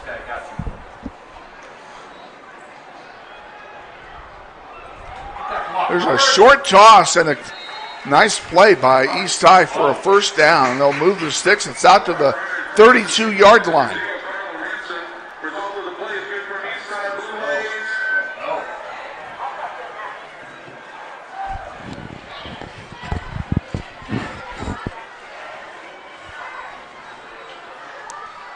He's slowly moving up the sticks. Oh, are they going to call it? They tried a hard count. It almost worked. Now Hunter has it. He's looking to throw it. Now running for his life. And he throws it, and it's complete. No, it's incomplete. At the 45-yard line, a diving near catch made. But the ball hits the turf. It will be Northwest. 2nd down and 10. Northwest with a scary tactic. Number 4 absolutely completed that task. That's Jalen Ligon. I'm doing a good job reading numbers. You're doing a great job reading numbers. Yeah. And folks, the reason we're doing it this way is we only have one roster. Yeah, we only have one roster, so bear with us. All we were able to snag here tonight. So, but it works. It works. We're making it work. Yeah. If it ain't broke, don't fix it. Another incomplete pass makes it 3rd down and 10.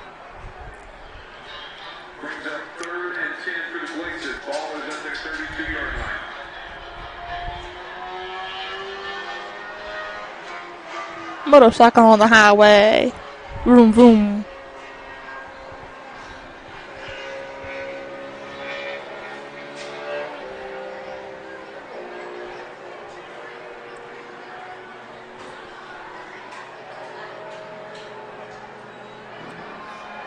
Snap back to Hunter, who's alone back there. A long pass. Good catch. Down to the 30-yard line of Northwest. That's a gain of 40 yards on the play. I mean, first down and 10 to go.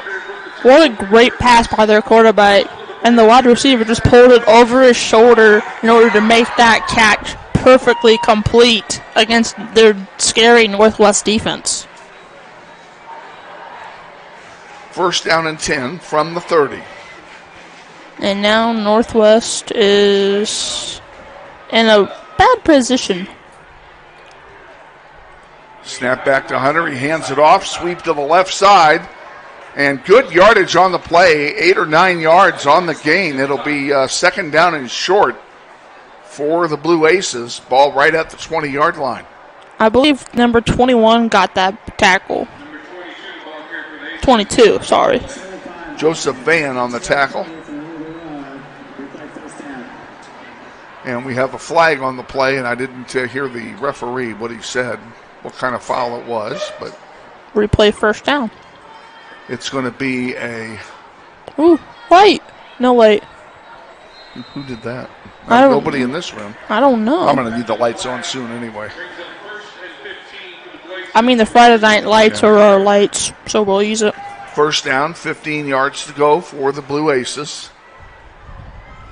After the penalty, wipes out an 8-yard gain. We got 7 seconds. This is the last one.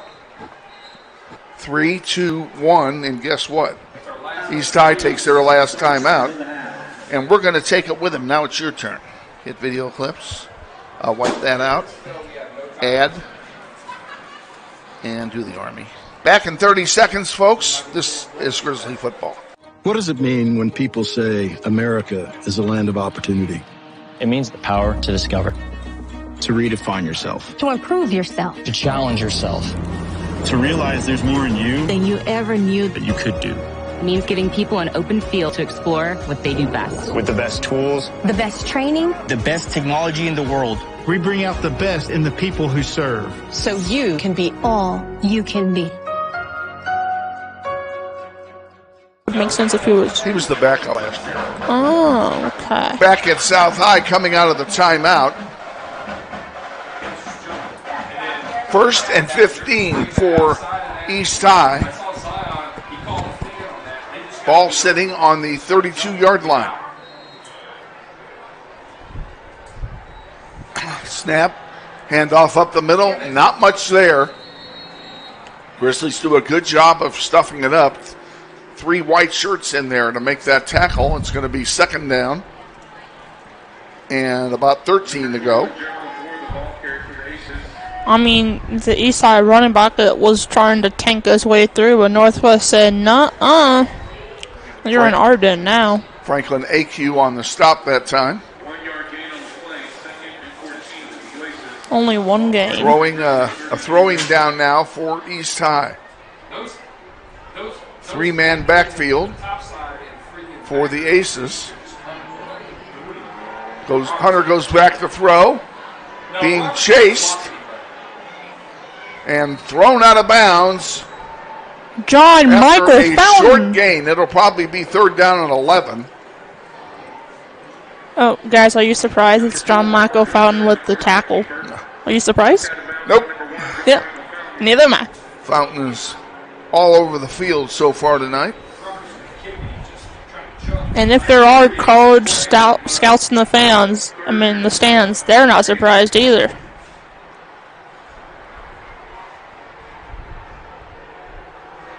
On 3rd down, Hunter is now alone in the backfield.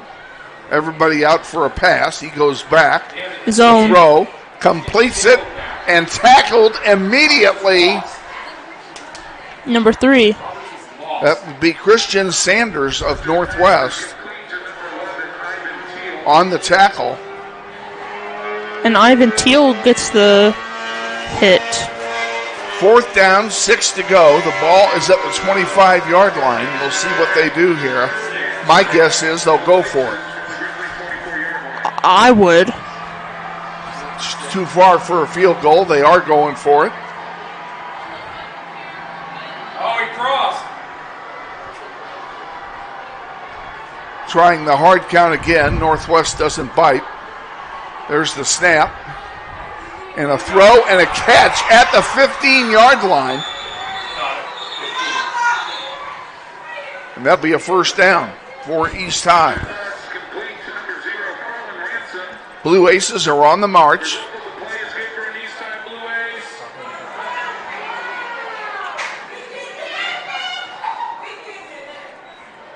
Northwest and East are a little chippy still. Number 2 for Northwest got the tackle, got the stop before they could make any significant damage. D'Anthony Rivera on the stop for the Grizzlies. And Hunter's alone again in the backfield on 1st down. Keeps it himself, goes down immediately.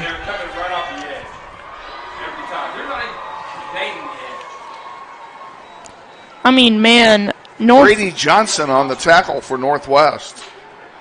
They are just reading East like an open book. Loss of 1 on the play. It'll be 2nd down and 11. Ball at the 16-yard line of Northwest. Was that power? Back to throw again. That one is tipped, nearly intercepted. Falls incomplete. It'll be 3rd down and 11. Number 4 got his hands in it and denied it right away before they can make any damage. Jalen Lagon on the play defensively for Northwest.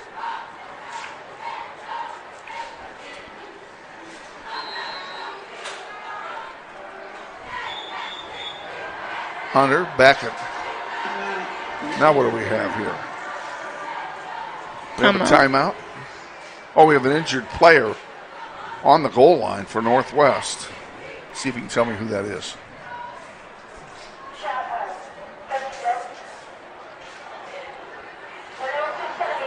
Number 2, Rivera down. Now he's up and walking off under his own power. Evidently got the wind knocked out of him.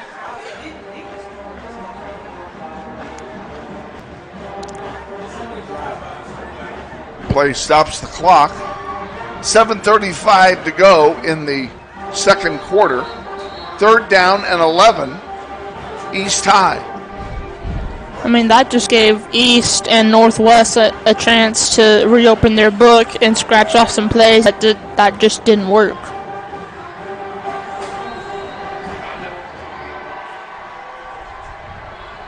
Two-man backfield now for East High. Hunter and Bohannon. Hunter keeps it, sweeps around inside the 10, the 5, and out of bounds. There's the penalty. There's a penalty for unnecessary roughness. They're going to have it first and goal at the 2.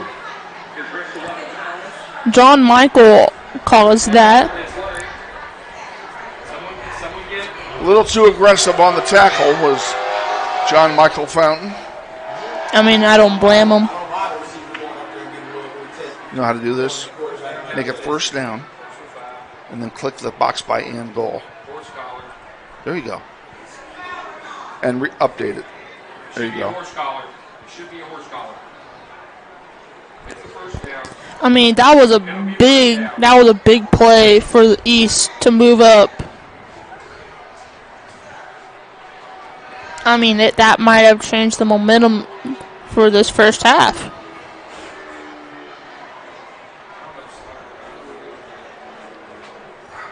Referees are still talking them over.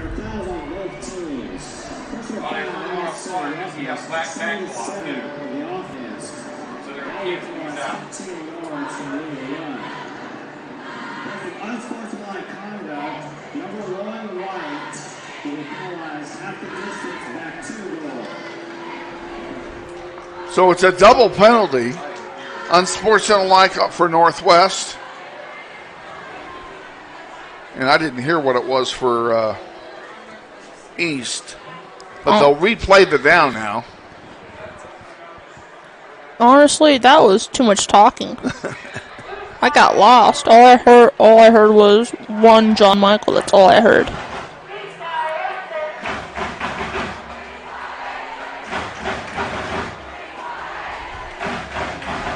Grizzly defense in trouble. East High in the red zone, threatening to score.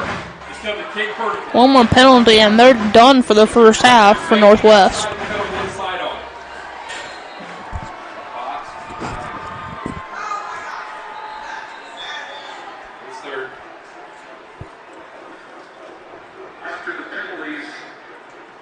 Now we have a stoppage of play as one of the East High coaches is talking to the referee, wanting an explanation of something.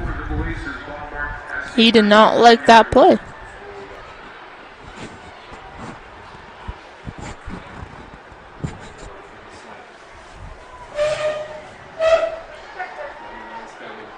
Ball spotted at the 9-yard line.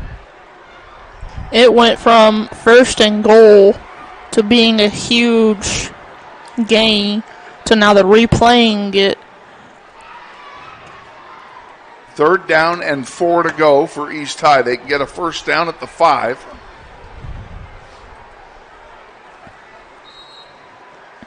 Play continues.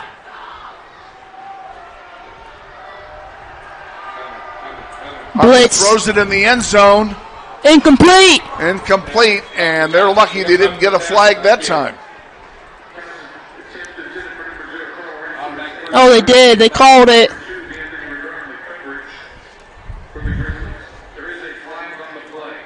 They did throw a flag, and I'll bet you it's for defensive pass interference. And we're told here it may be roughing the passer instead. It is roughing the passer. That'll be half the distance to the goal and a first down. So it'll be first down and goal to go for East, and absolutely nothing is going right for Northwest on this drive. I mean, this was the team that kicked us out of the playoffs last year. So we gotta have something, some spark, and find a way to bounce back, make a bite back, and find a way to stop this East offense. Bohannon in the backfield with Hunter. They hand off to Bohannon, and nothing there. He'll get maybe to the 6. Who got it? Actually, they gave it progress to the 4. It'll be 2nd down and goal to go.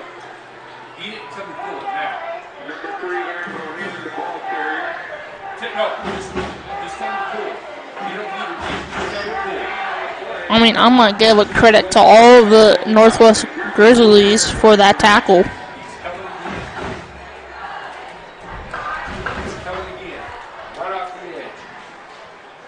I'm watching blitz. There it is. Hunter there it is. In trouble. Down he goes at the 10.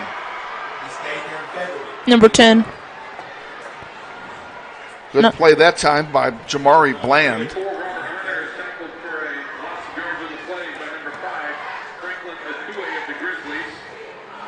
Now they're giving credit on the tackle to Franklin Akue.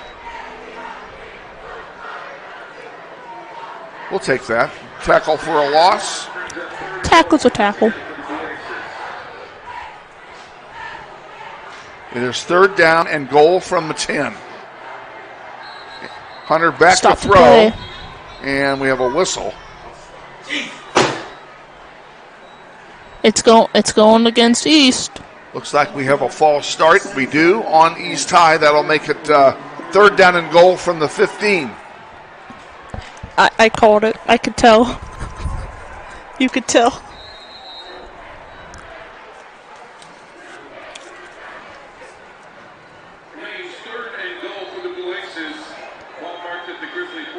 And we got another flag down.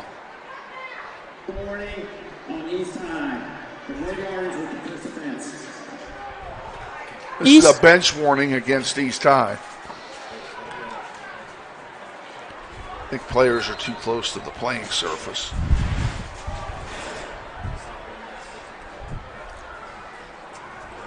Third down. Goal to go. Hunter back to throw again. Oh, they left him wide He's open. gone. He takes off. John Michael Fountain has him at the 10. He gets some help, and they're not going to make it. So it'll be 4th and goal from the 10. I mean, I thought he had a straight way to heaven, but apparently he didn't. John Michael said, "Nuh-uh, I'm going to stop you before you even make a dent." They give Hunter credit to the 9-yard line. On 4th down, he has 9 yards for a touchdown. Let's see how they play it. I would just punt it. Save your QB strength and just punt it. Not punt it, I mean field goal. My football. And they're going to go for it on 4th down. Hunter back to throw again. Throws it toward the corner. It's blocked. Down and no flags. Turning it over on downs. It'll belong to Northwest.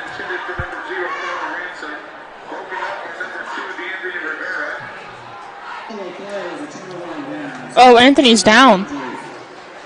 Rivera's down. Rivera is down on the far side of the field. Helmet off and everything. It's 1st and 10. Oh, there you go.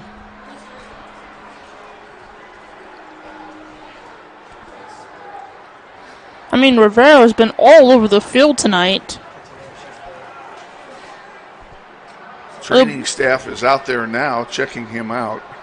It would be a shame. Let's take a timeout here while he's down. Let's go ahead and do that. Let's get rid of that and do this one here. Be back. This is Grizzly football. Grizzly Pride Booster Club supports academic, athletics, and fine arts programs at Northwest High School. The Booster Club has donated more than $35,000 to students and staff at Northwest. They have purchased equipment, uniforms, classroom supplies, and teacher grants, and provided approximately $7,000 a year in food costs for school activities and athletic events. They would like to invite you to become a member of Grizzly Pride by volunteering at a school event.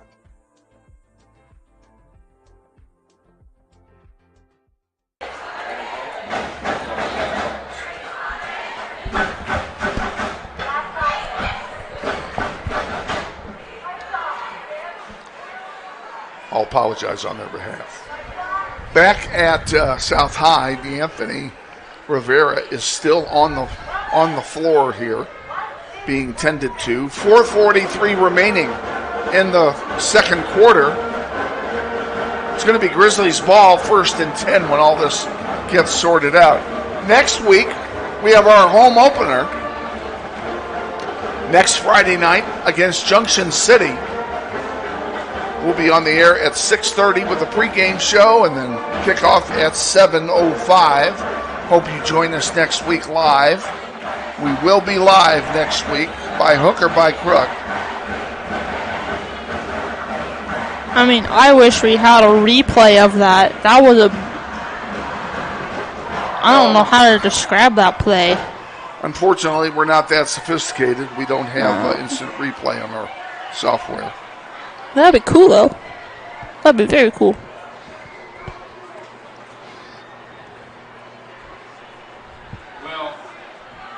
And obviously, Rivera's injury is more serious than originally thought, as he is still down. That'd be a big loss, too, on defense. He made a great play on 4th down to break it up. So, he's got to read it, but the second one, Elijah's not freaking blocking the right way. He's helping the freaking backside. He needs to come to the front side so Zion can they can double that. I mean, everyone here is just wondering, worried, wondering what happened. Yeah. Hey, we got to block right. Not much we can say here at this point. Whitney is heavy on that one. Okay, if you go 41, you got to get over there. I mean, I just saw Rivera come in, try to get the interception, and after the interception, nothing. He was super close to getting it too. Well, while they're still taking care of Rivera, let me tell you that the soccer program's junior varsity tournament got underway this morning, and they will be playing games beginning, I believe, tomorrow at 9 o'clock at Northwest. 24 teams in this tournament. Games on 3 fields all day long. Come on out, spend $10 and spend the day. You'll see some great soccer. That's tomorrow at Northwest. Grizzlies have it now, 1st and 10. Fast and Mason in the backfield for Northwest. Give it to Fast, and Fast picks up some nice yardage. Gets 3 or 4. He's 2nd down and 7. Well, they're going to have to go out. But yeah, he's got to go out. And the problem is they're leaning. And what they're doing is they're baiting him outside and posting him inside. So he's got to stay vertical in his outside kick. Same lineup as before. This time we're going to throw it on the far side. He got it. What a catch on the far side of the field. You got to tell me who that is. I can't see that far. Beautiful throw by Mason and a great catch. Ball's all the way out to the 42-yard line. I don't know who caught it. I couldn't catch it in time. But great over the shoulder catch. Anyway, folks, whoever it was. Mason throws again right here, short, up to the 47-yard line. Caught that time by 7. By Baker. I can't read my sheet. It's too dark. Do you need these to read your sheet? No, that won't help. Another 1st down for Northwest.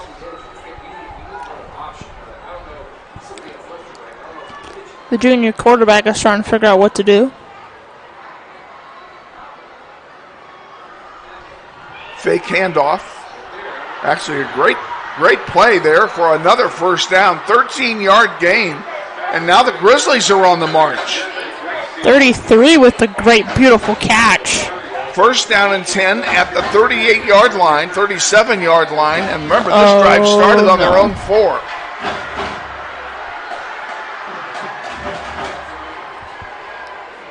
What a great drive by Northwest. The game's not even over yet. This game just getting started.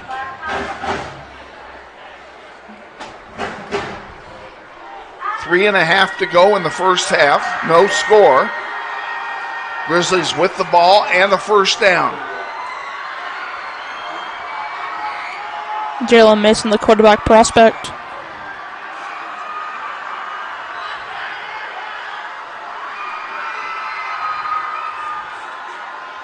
Back to throw. Mason tosses it again. Pretty much the same play as a couple plays ago, but this time it didn't work. Ball was overthrown, and it'll be a second down play. And then an incomplete pass to number 8 from the northwest sideline.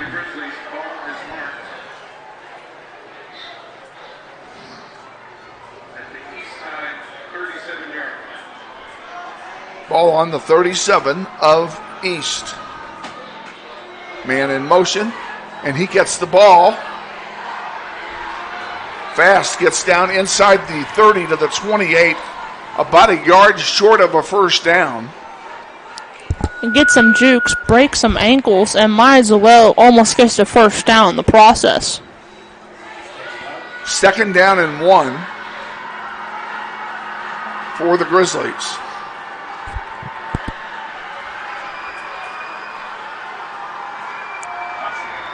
Mason keeps it. And just and gets if swallowed. he got it, he barely got it. It's very close, and they are moving the chains. Northwest, first down, Northwest at the 28.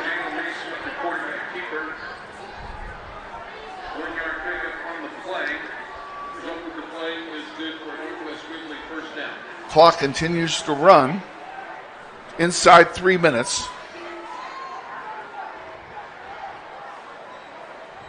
There's a snap. Mason's going to throw it. Covered. Well covered.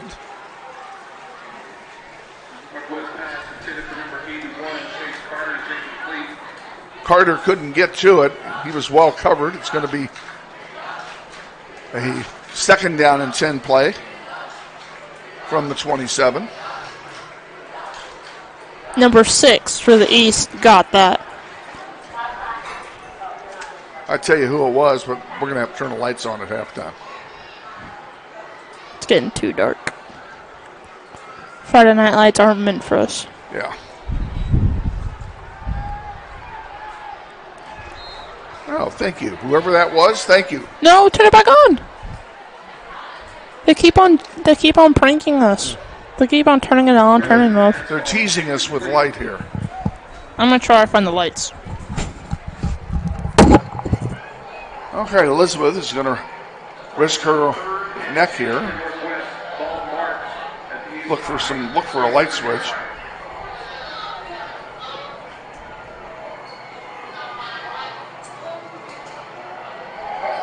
Girls, quit messing with the lights.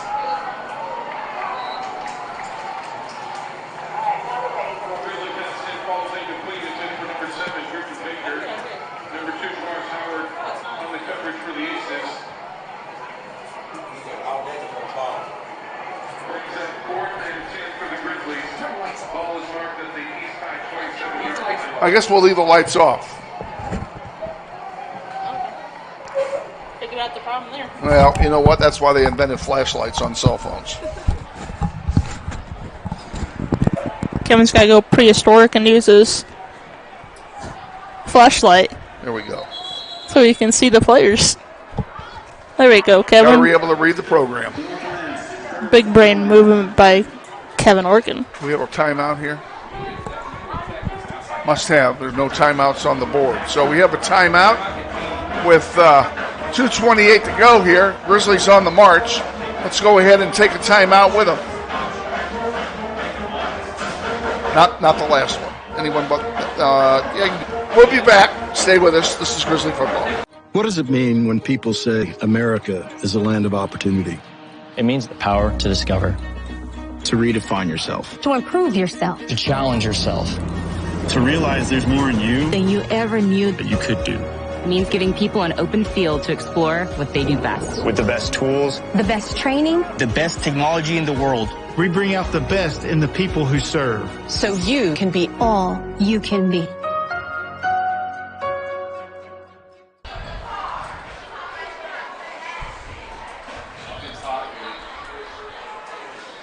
Coming out of the timeout. Grizzlies have it 1st and 10. I'm sorry, that's incorrect. They have it 4th and 10. We get somewhat close. Mason scrambling in and out between defenders. And that's incomplete. Unless I'm wrong, they will turn it over on downs at the 27-yard line. So it'll be 1st and 10 for East High.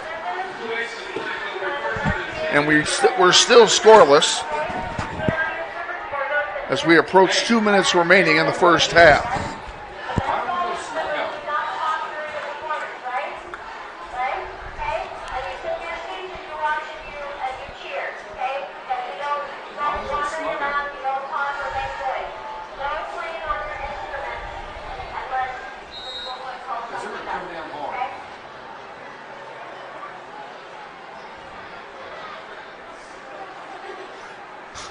Hunter with it at quarterback. Goes back to throw. Throws it deep. And overthrew his man, and that's lucky for us because he got behind the defender, and that would have been 6 points. 2nd down and 10 now from the 27. Number 3 for Northwest got that. Christian Sanders on the defense for Northwest.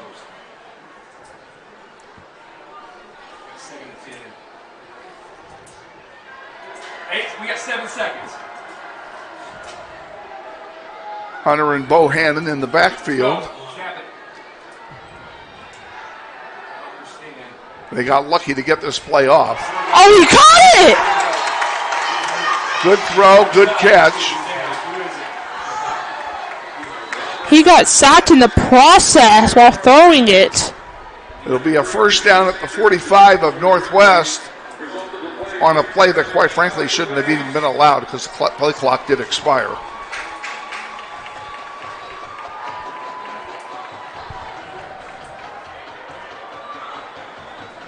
Number 0 on that got the beautiful catch. And now heading to the sideline. Carlin Ransom on the catch for East High. Clock running, 1st down. Okay. 12 is up top. He is not good. All the wideouts up top, and that's going to be a false start, I'm sure.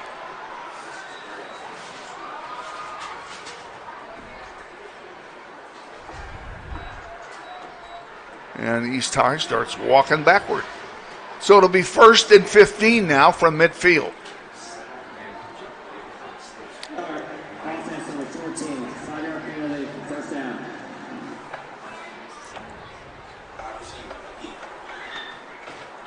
East High moved back their own chains and now working from center field. 1st and 15. Hunter and Bohannon in the backfield. Bohannon swings out to the left to be a receiver. Hunter goes back to throw and finds a hole and runs through it. He goes out of bounds at the 42-yard line. Nice gain on the play by quarterback Hunter. 1:36 to go. It'll be minute 35. I mean, I will have to say the junior coming out of East has very, very good athleticism. He knows the way. He knows how to run away from defenses, especially from John Michael. He knows how to use his legs and accelerate off that point. 2nd down and 8 now. Hunter takes the snap, hands it off to Bohannon. There it is. Hole, down to the 30. There it is. There it is. 20. Out of bounds at the 15-yard line of Northwest. I mean, coming into this game, we know Bohannon was going to be a monster. He had a beautiful hole to run through. And this just proves the point.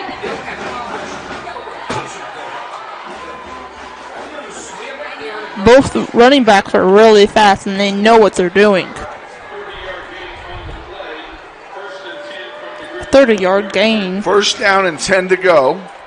Eastside can get a first down at the 3. Back to throw is Hunter. Hunter's going to run it himself, and he'll get down to about the 11 and goes out of bounds. 1:17 to go. Clock stops. I mean, he ran out of options. He had an option to go towards the end zone, but he just ran out of options. He had an open receiver and didn't see him.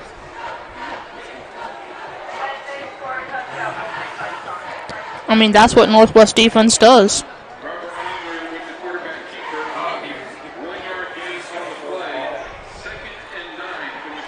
Second and 9. Hunter alone in the backfield, goes back to throw it again. Oh. And this one is tipped a couple times before it hits the ground. It'll be third down and 9. And then the clock stops one more time. I mean, we were playing volleyball for a second there. Bat, bat, bat, boom.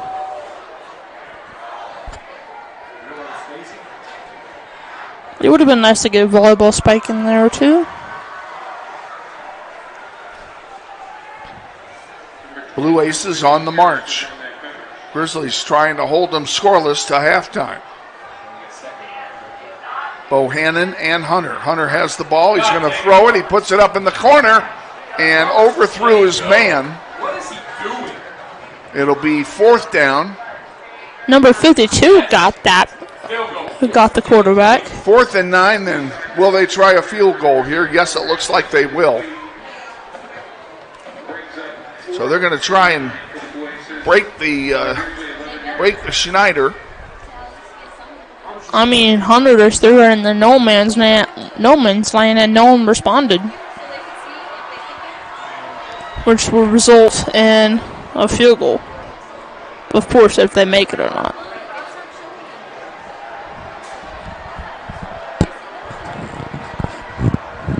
Drum roll. Grizzlies hoping. Oh, a fake!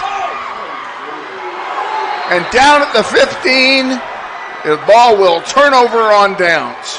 A big sweep by Northwest. XOXO. Number 3 got that. Good job by the Grizzly defense to sniff out the fake field goal. I mean, he even had me and Kevin fooled. Speak for yourself. Oh, okay. Sorry. Just me fooled, I guess. Just me fooled. It'll be first down and 10 for Northwest. There's 44 seconds remaining in the half. I'm going to be ready for halftime.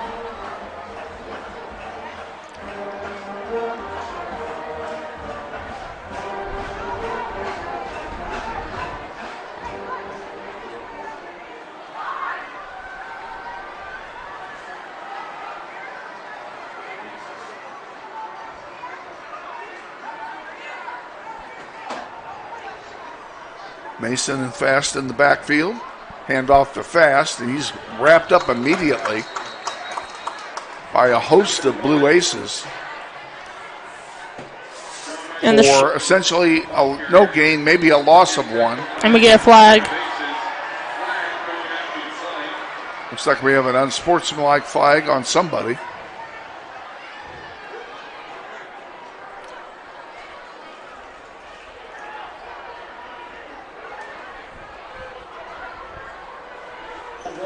Number 5.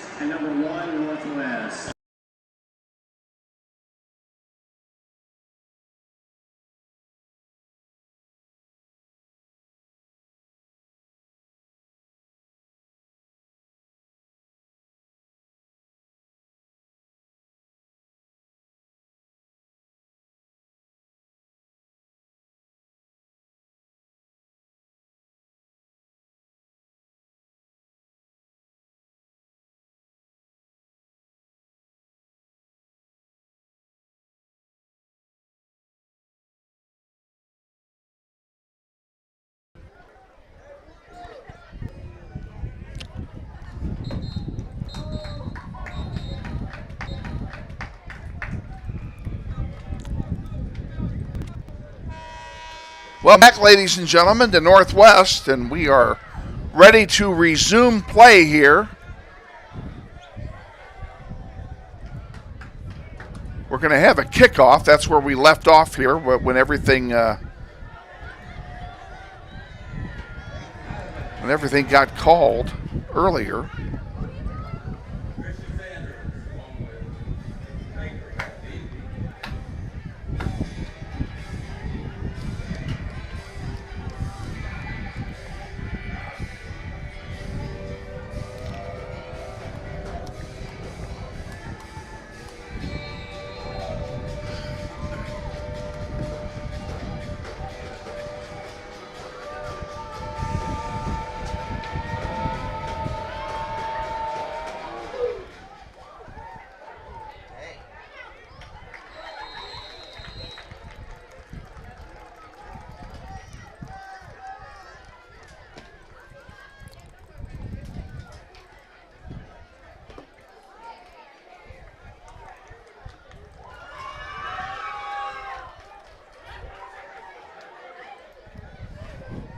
What is this thing doing?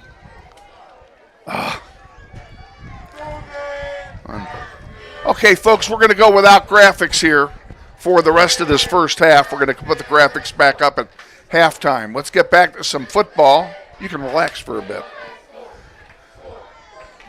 Grizzlies run from scrimmage on the first play, pick up 2 yards. It'll be 2nd down and 8.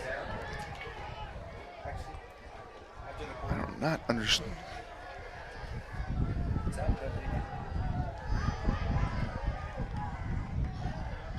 Finally. 2nd down, 8 to go.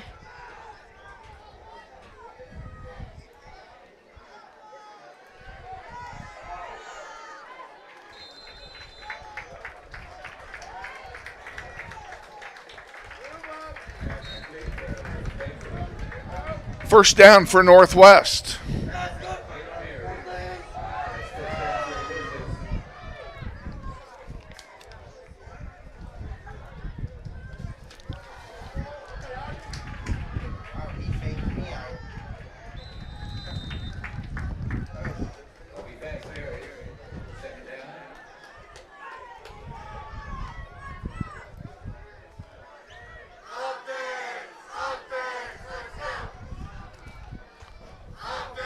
Approaching 3:30 remaining here in the first half.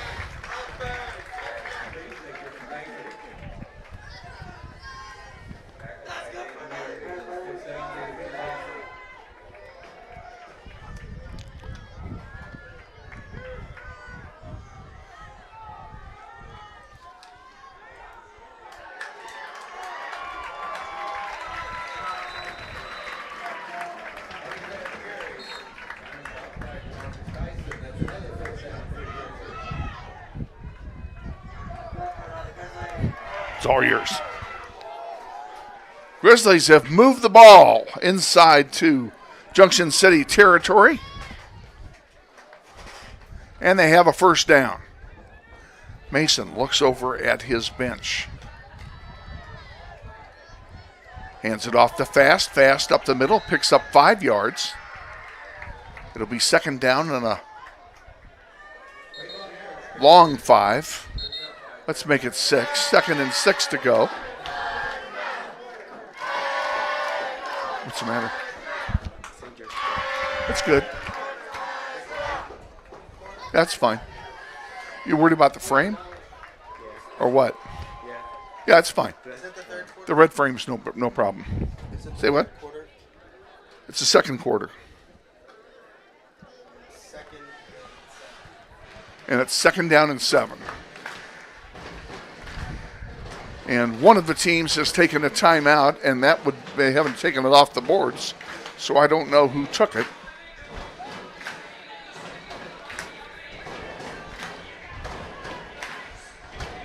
Actually, that's not a timeout, it's an injury timeout, it would appear. Injury to Jamarcus Tyson of Junction City.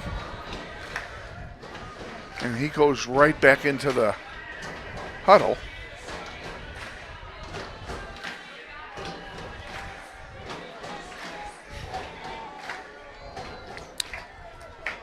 2nd down and 7 for Northwest. 2:55, clock running. Up the middle it goes. Short of the first down. It'll be 3rd down and a short 3 for Northwest.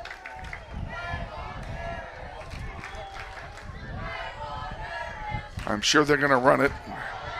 Ball's on the ground, and who's got it? A high snap. Grizzlies got it back. It was a high snap. Mason couldn't control it. He was trying to dish it off to Augie Fast, and the ball ended up on the carpet. So it's 4th down and 5, a loss of 2 on the play. Grizzlies are going to go for it.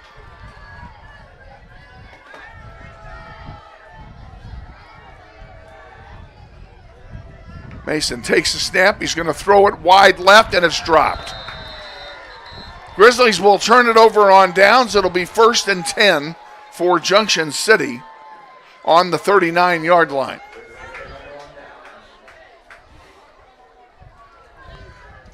And a lot of things have not gone right for Northwest here tonight.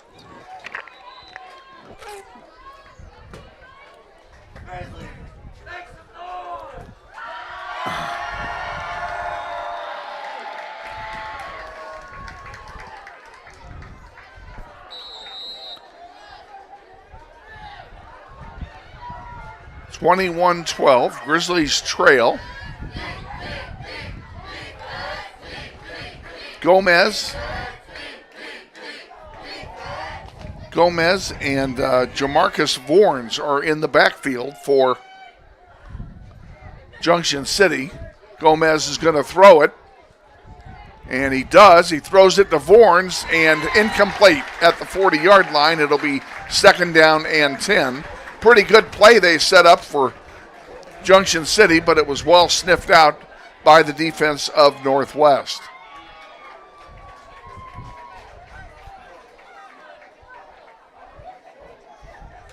And to those of you who have endured all the rain delays that we've had tonight, we thank you for hanging around. Most of the crowd here, believe it or not, is still here. They all went to their cars.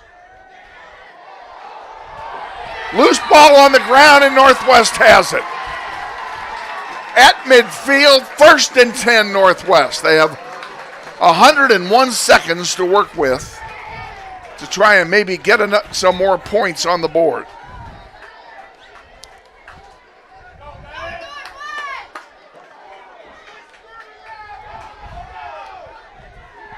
Chase Carter goes wide up top along with Griffin Baker. I've got to believe they're going to run this. Mason and Fast are in the backfield for Northwest.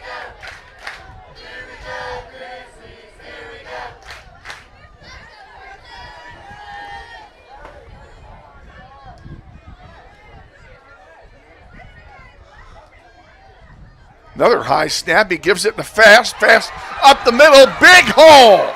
All the way down to the 32-yard line. That's a 16-yard gain. It'll be 1st down and 10 Northwest. Clock stops at 1:33. Now it runs again. Grizzlies have all 3 of their timeouts available. Mason looks to throw it. Now he's going to run it, and he's going nowhere. He gets back to the line of scrimmage, and that's about it.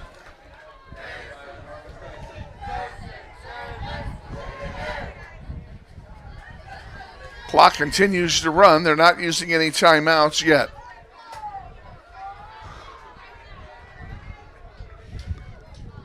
There's a handoff to Fast. Gets around the edge, and nice job. Tried to get out of bounds. I don't think he made it. And it is a 1st down, so that will stop the clock. And he did not get out of bounds, so it continues to run now at 50 seconds. Ball on the 22. Mason keeps this one, gets it down to the 18, and that's it. Pickup of 2. It'll be 2nd down and 8. You can't possibly be cold. Oh, my gosh. 27 seconds to go. Mason to throw. It's complete for a short gain. And now Northwest will take a timeout. We'll keep it right here. It's a 30-second timeout. We're not exactly sure what the game plan is as far as the rest of this game is concerned.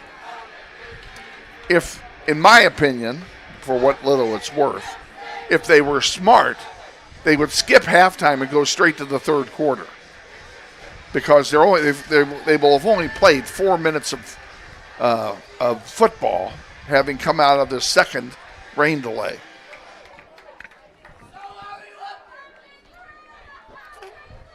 You're still here. We'll see what they do. 21 seconds remaining in the first half.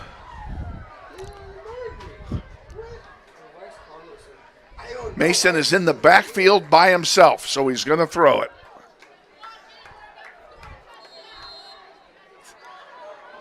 Three wideouts down below, one up top. Back to throw.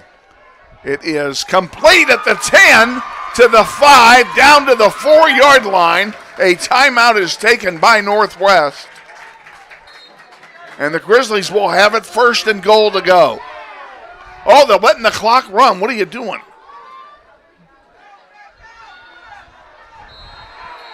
And he is stuffed, and that's going to be, well, now they call the timeout. I think they missed an opportunity to get one more play in by not calling the timeout. They're going to take one of the timeouts to the locker room with them. 2nd down and goal from the 4. 3 seconds on the clock. This will be the last play, and I got to believe they're not going to kick it. We'll see what they do. Well, and I say that, and Franklin Akwe is out there with the tee, so evidently they are going to try a kick. Griffin Baker will be the holder as they try for a field goal here to get it to a 1-score game. The field goal will be into the wind, and it's pretty windy out there. Ball is down, kick is up, and it's good. That'll make the score 21-15, and that's the end of the first half. Let's see what they do now. Surely they're not going to the locker room. Are they going to the locker room?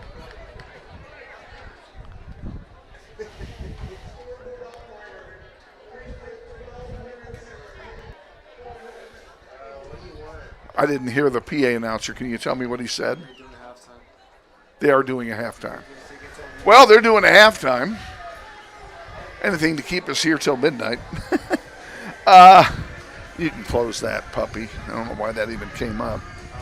Let's go over here and let's put that 4-minute puppy back up, okay? No, wait a minute. Where's it going there? Pardon me. One moment. Let me see what we got here. We have nothing to remove. And a clip. No, that's not where I wanted it to be. It needed to be here. And football. And commercials. And commercials. And let's do that. Okay, we're going to take a time out here since they're going to have a halftime. We'll be back in 3 minutes. Stay with us. You're watching NWHS Grizz. This is Grizzly Football. Friendly is finding a better rate, an instant debit card, scholarships and teacher grants for projects, loans specifically for teachers and healthcare professionals, being the #1 auto lender for a reason. More than $400,000 in community partnerships. Credit Union of America. Welcome to Friendly. Learn more at cuofamerica.com.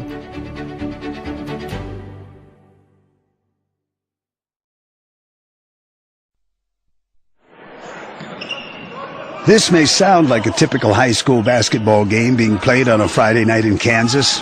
In fact, it's a crash course in cooperation and teamwork. It's a test of dedication, determination, and drive.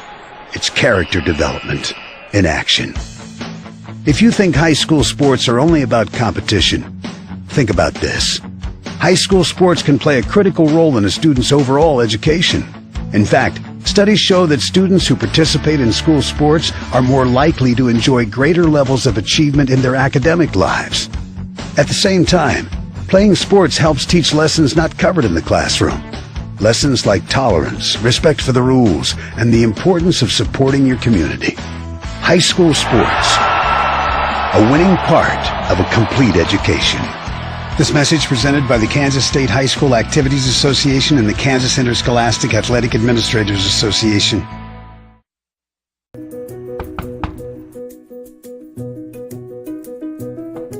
This property and it's sold right to.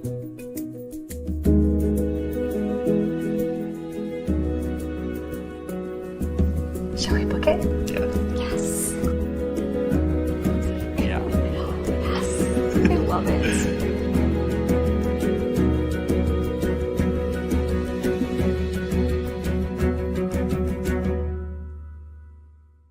Hi friends, Phil Nightingale, General Manager at Mount Hamilton Ford. Have you been thinking about a new SUV?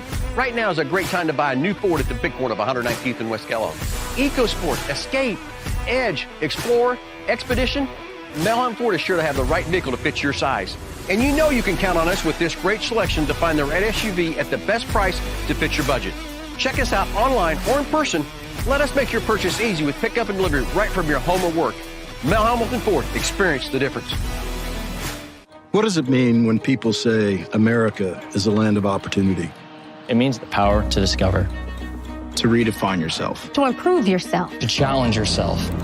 To realize there's more in you Than you ever knew. that you could do. It means giving people an open field to explore what they do best. With the best tools, The best training. the best technology in the world. We bring out the best in the people who serve. So you can be all you can be. Grizzly Soccer Online is supported by Todd Eflin Narrates. I'm the voice you hear on our sponsor announcements. My wife is an alum of Northwest, and this is my 6th season as your announcer. I was a longtime radio personality in Wichita and now do full-time voice acting. You can use my voice for your business, like product or training videos, telephone systems, radio or TV spots, and audiobooks. Learn more online at toddeflin.com. That's TODDEFLIN.com.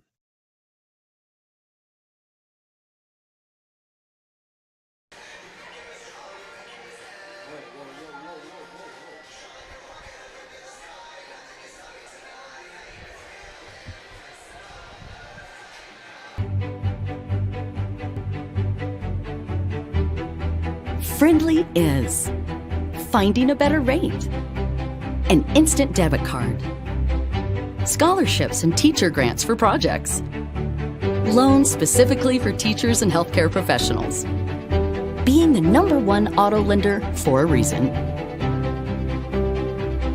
More than $400,000 in community partnerships.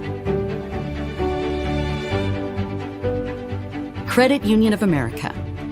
Welcome to Friendly. Learn more at cuofamerica.com.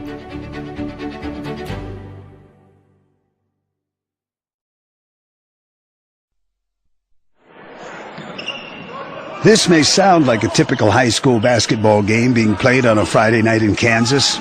In fact, it's a crash course in cooperation and teamwork. It's a test of dedication, determination, and drive. It's character development in action. If you think high school sports are only about competition, think about this. High school sports can play a critical role in a student's overall education. In fact, studies show that students who participate in school sports are more likely to enjoy greater levels of achievement in their academic lives. At the same time, playing sports helps teach lessons not covered in the classroom. Lessons like tolerance, respect for the rules, and the importance of supporting your community. High school sports, a winning part of a complete education. This message presented by the Kansas State High School Activities Association and the Kansas Interscholastic Athletic Administrators Association.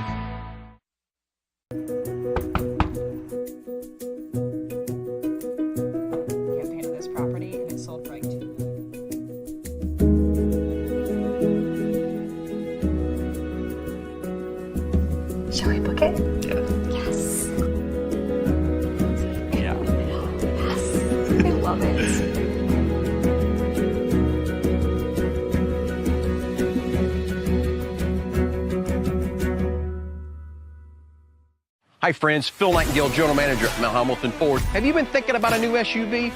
Right now is a great time to buy a new Ford at the big corner of 119th and West Kellogg. EcoSport, Escape, Edge, Explorer, Expedition. Mount Hamilton Ford is sure to have the right vehicle to fit your size. And you know you can count on us with this great selection to find the right SUV at the best price to fit your budget. Check us out online or in person. Let us make your purchase easy with pickup and delivery right from your home or work. Mount Hamilton Ford, experience the difference. What does it mean when people say America is a land of opportunity? It means the power to discover, To redefine yourself. To improve yourself. to challenge yourself. To realize there's more in you Than you ever knew. That you could do. It means giving people an open field to explore what they do best. With the best tools, The best training. the best technology in the world. We bring out the best in the people who serve. So you can be all you can be. Grizzly Soccer Online is supported by Todd Eflin Narrates. I'm the voice you hear on our sponsor announcements. My wife is an alum of Northwest, and this is my 6th season as your announcer. I was a longtime radio personality in Wichita and now do full-time voice acting. You can use my voice for your business, like product or training videos, telephone systems, radio or TV spots, and audiobooks. Learn more online at toddeflin.com. That's TODDEFLIN.com.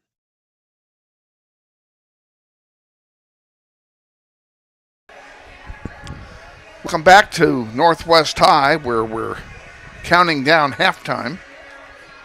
About 5 minutes remaining in the halftime period. And I actually did inquire. I made a rules inquiry about, because I was kind of adamant about my feelings on why didn't we just go to the third quarter. And I found out it's a Acacia rule that they're required to have a halftime, regardless of the interval that's played right before that second quarter ends, that they have to have that halftime anyway, so that's why they did it. Grizzlies trail 21-15, but they made some nice comeback here in the second quarter after the lightning delays. Picked up a couple of touchdowns and a field goal. So they got it to a one-score game, and that's kind of important. I'm going to tell you our upcoming broadcast schedule as we have it. Tuesday night will be a soccer night. Cape and Mount Carmel will come to Bobby Bribieska Family Stadium for a doubleheader, and we're scheduled to be on the air at 4:45 on Tuesday night for the soccer doubleheader against Capen. Thursday night, we go to Bishop Carroll, same time schedule, for another City League doubleheader. And, of course, Bishop Carroll is a team we've already lost to this year. So we have played them once, so maybe we can get a little revenge on them. We lost 2-1 in the May South tournament to the Golden Eagles. And then next Friday night, we're right back here at Northwest Stadium. We'll be taking on Cape and Mount Carmel in football. And that we will be on the air at 6:30 on Friday night. And we certainly hope we don't have this kind of weather next week. It has cooled off considerably. I guess if there's a silver lining to the cloud, that is it.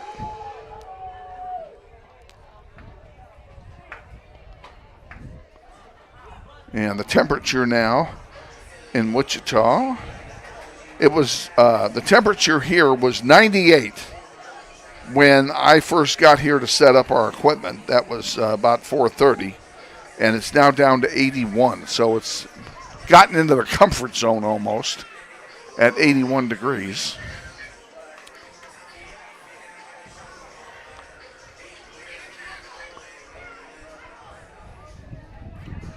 We still have a couple of minutes on the halftime clock.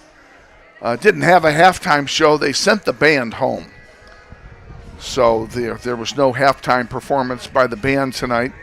And we still have 2 minutes on the halftime clock plus the 3-minute stretch period to warm up for the players. So we're still about 5 minutes away from the third quarter of football here at Wichita Northwest, and we hope you stay with us.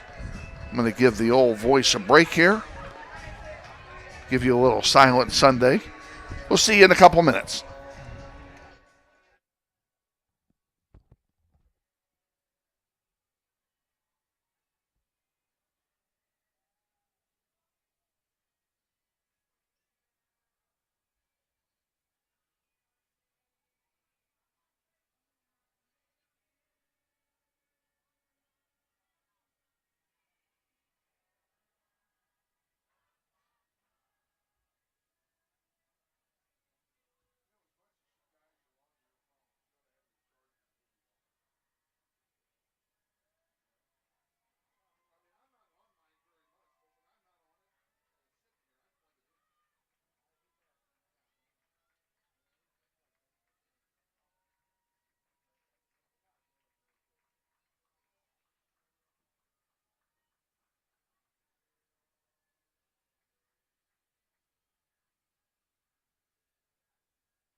Welcome back, ladies and gentlemen, to our football marathon. We're going to do everything we can to carry this game over 2 days and still be here playing at 12:01 tomorrow morning, or at least it seems that way. Teams are both on the field stretching, and it'll be just about another minute or so before they go out there for the second half kickoff.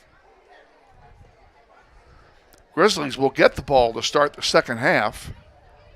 You may recall that Junction City took the ball in the first quarter and held it for 10 minutes before scoring the first touchdown of the game. Hopefully the Grizzlies can do something along that line, even if it doesn't take 10 minutes. But to get a score, if they can get a touchdown on this drive, they can get themselves a lead.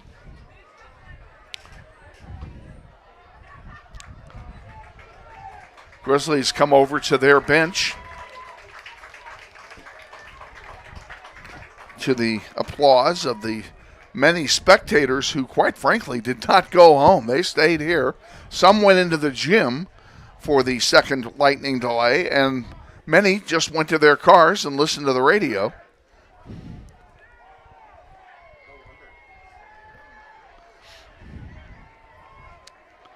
But they all hung around because they wanted to see Grizzly football.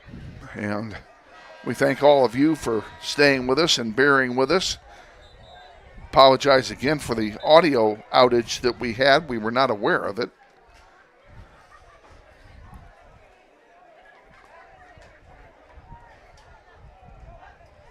You want to do me a favor here? Make both of those threes. Because everybody's got 3 timeouts again. Do they reset each quarter? Hmm? Do they reset each quarter? The timeouts reset each half. You get 3 timeouts per half. Yeah.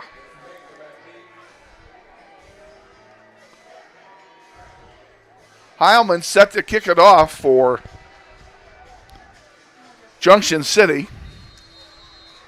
Back deep for Northwest, Christian Sanders and Griffin Baker. And the wind is behind the back of Heilman. Let's see what happens. He gets it off in the air, and it's deep. It's going to go through the end zone. It'll be a touchback. Northwest will have it, 1st and 10 on the 20 to start the 3rd quarter.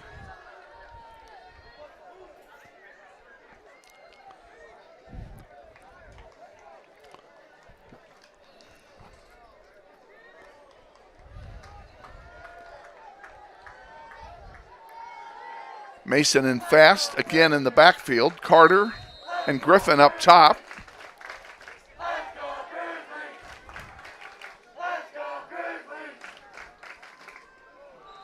And we have a false start. Here we go again.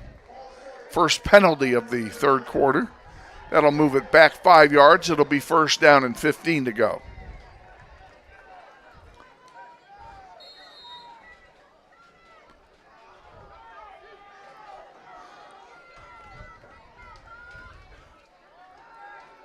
A running play that Mason will keep it, goes out of bounds, picks up a couple.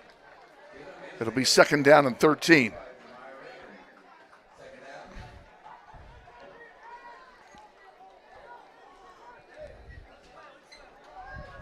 Play took him out of bounds.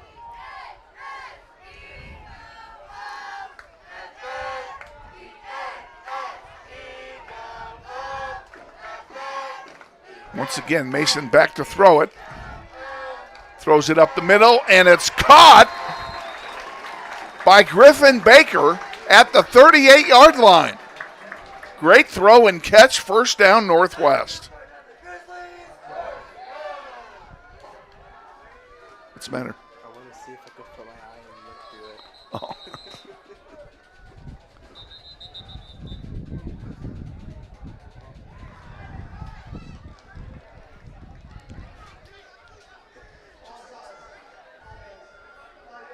Well, somebody on the Northwest offensive line lined up offside. So it'll be a 5-yard penalty. That'll bring it back to the 34-yard line.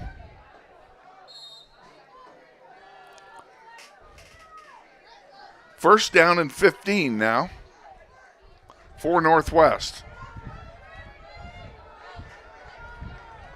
Mason hands it off to Fast up the middle. Big hole. Comes over the near side. 1st down and more. Out of bounds at the 45-yard line of Junction City. 1st down Northwest.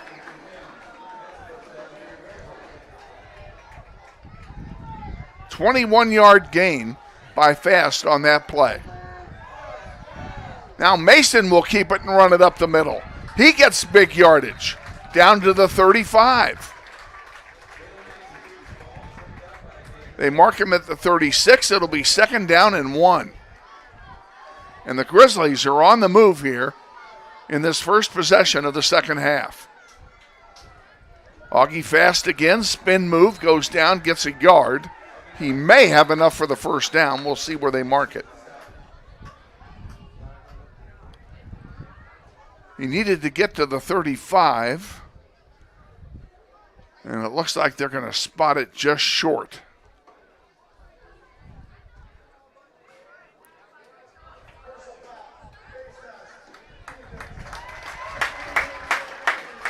Well, we have a defensive foul, and it's going to be a 1st down for Northwest.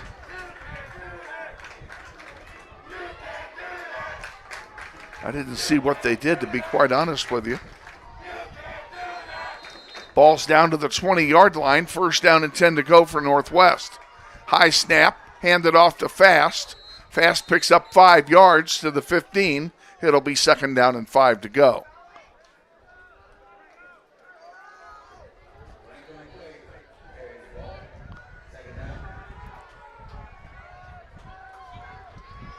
Mason will keep this one.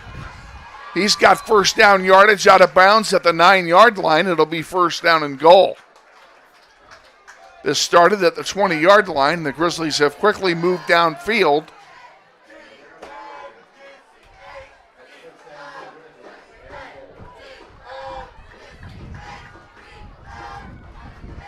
Hand off to Fast, up the middle. Down to the 5, inside the 5 to the 2. 2nd down and goal from the 2.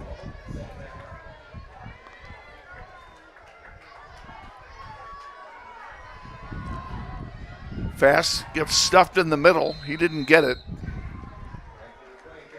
fact, he may have lost a half a yard. 3rd down and goal. Oh, they spotted it at the 1.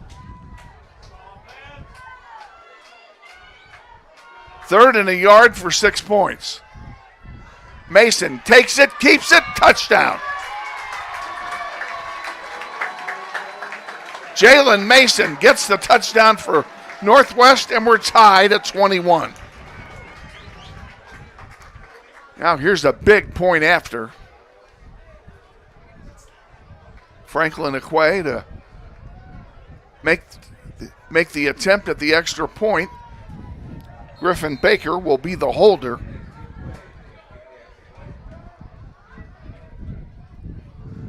Ball's down, kick is up, and there's a flag on the play. Let's see what we've got here.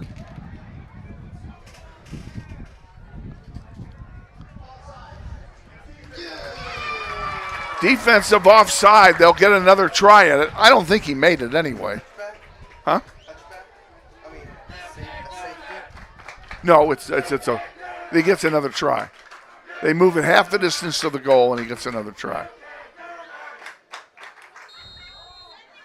So we'll try it again.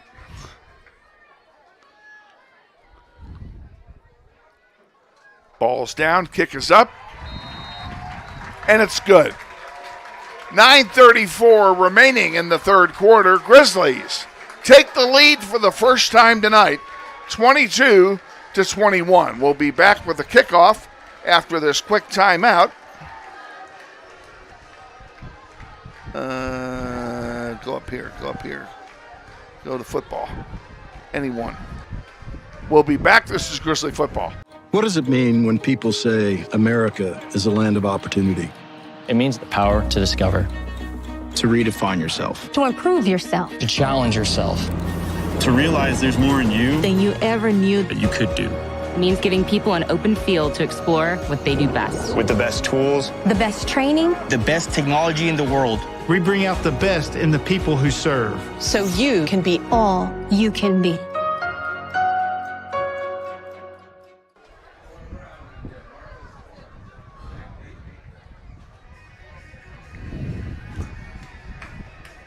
And the lightning makes it so much better. 45. Back at Northwest, Evan Locke will handle the kickoff duty here for Northwest. He spots it at the 40 on the hash mark on the far side. Grizzlies lead for the first time today. And he pooches it very short. It bounces around loose and is fallen upon. Pretty nice play to fall on at that time by Xander Caldwell of Junction City. It'll be 1st down and 10 for the Blue Jays, and they're going to spot it at the 27-yard line.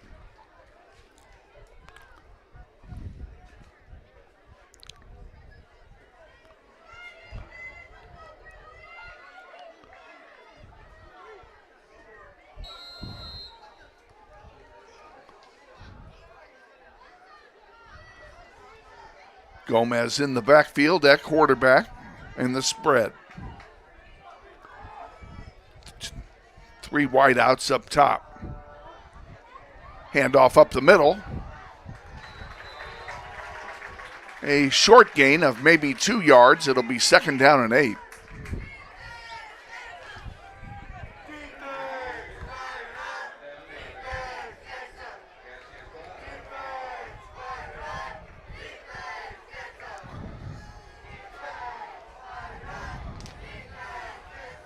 Adrian Smith in the backfield along with Gomez.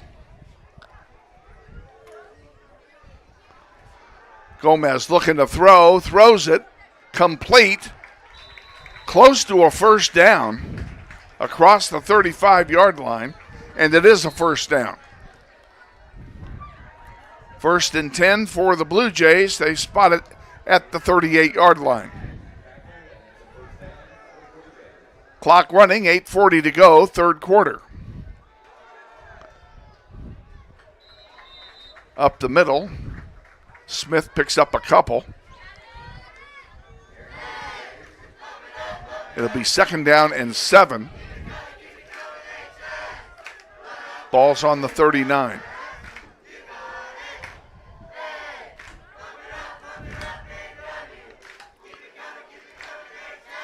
Handoff to Smith. Big hole in the middle. Ball's on the ground, and the Grizzlies have it. Smith found a big hole, and as he went through it, the ball got stripped from him, and the Grizzlies have recovered it. Another turnover, and it's 1st down for Northwest. A big break, and what field position at their own 45-yard line to start this drive.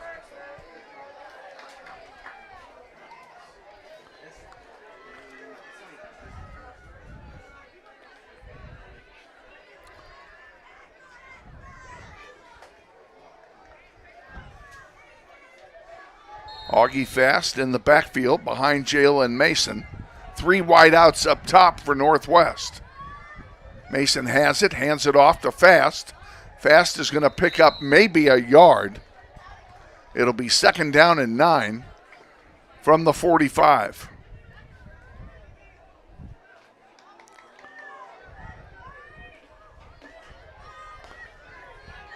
No huddle offense for Northwest. Mason back to throw. It's complete on the near side at the 45-yard line to Ryder Campbell. And it is going to be 3rd down and very short. 3rd down and a yard.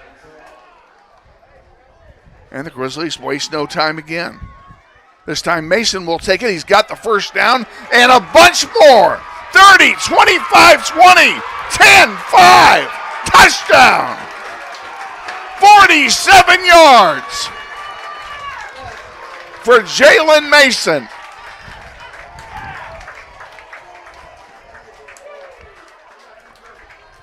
Beautiful play from scrimmage by the Grizzlies. Tremendous line blocking to spring a hole for Jalen Mason, and he just took off.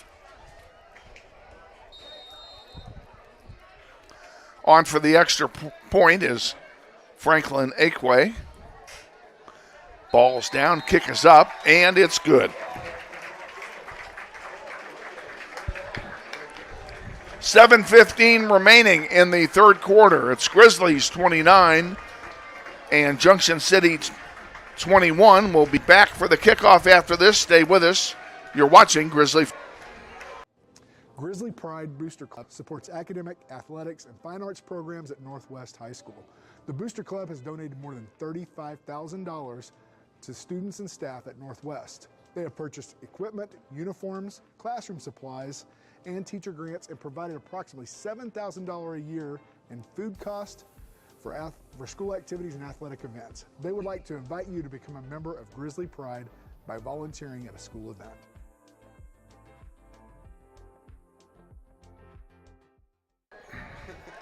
Back at Northwest with you. Kevin Arkin and our outstanding broadcast crew tonight. 29-21, Grizzlies lead. They've scored 17 unanswered points since they trailed 21-12.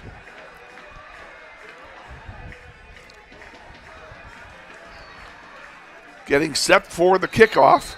That'll be Evan Locke handling the kickoff duties again for Northwest. We'll see if he pooches one here. And this time he kicks it deep at the 15 to the 20, 25, 30, 35, and down at the 36-yard line. It'll be first down and 10 for Junction City from there. 7:08 remaining in the third quarter. And the Grizzlies use the lightning delays to wake up their offense.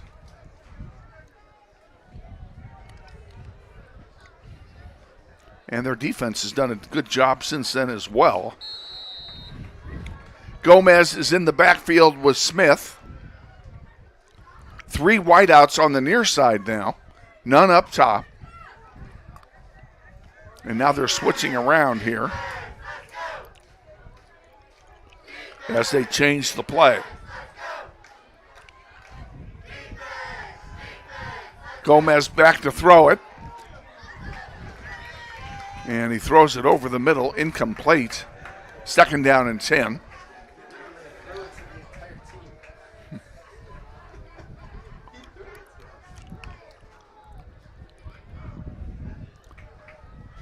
Gomez looks to the bench for a play.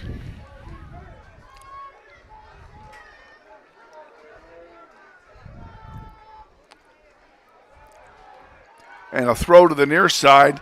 If that's did he catch it or not? Did they give him the catch? And they're going to give him the catch, much to the chagrin of the coaching staff of Northwest, who say he trapped it.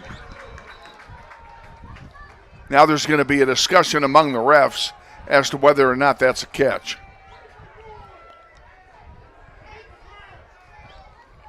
So far they've spotted it at the 44. It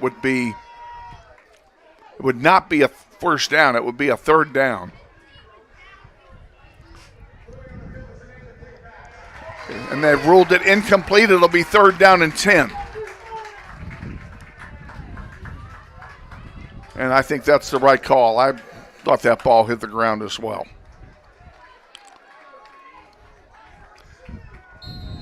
Third and long yardage now for Gomez and company.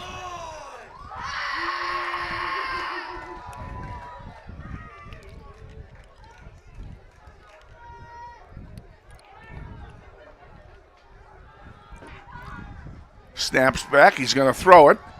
Throws a long one on the far side, and it's overthrown.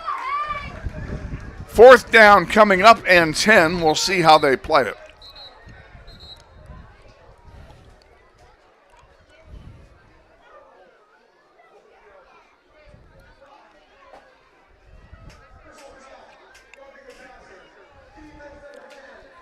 A defensive foul for roughing the passer is going to give him a first down.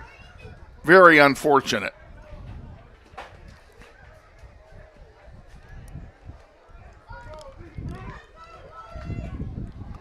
I honestly did not see it. I was following the play on the far side. So it's first and 10, ball at the 48 of Northwest. And a big hole up the middle. First down, 12 yards for Lance Norris. That'll move the chains again. Can I do something here real quick? I just want to see something. Okay, we're good.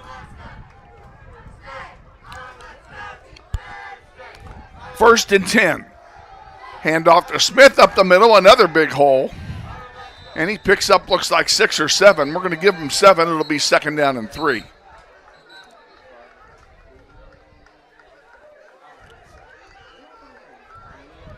Or do we have a flag?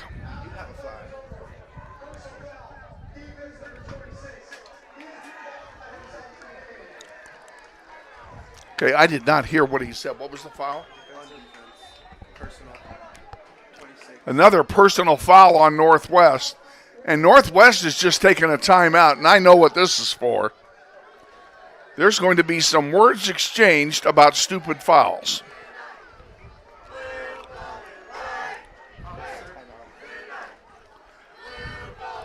And Coach Martin is in the middle of that defensive huddle, and he's got a few choice words. I'm sorry, but my parents said they need me. Okay. I'm sorry. Go. Thank you. I'm sorry that I went home. Appreciate you being here. Thank you so much. Have a good day. You too. See you guys.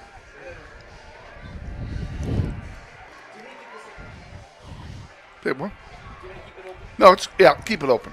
Prop it open for me. Yeah. So we're in a timeout here. This is a lecture timeout for the Grizzlies. They've just gone up.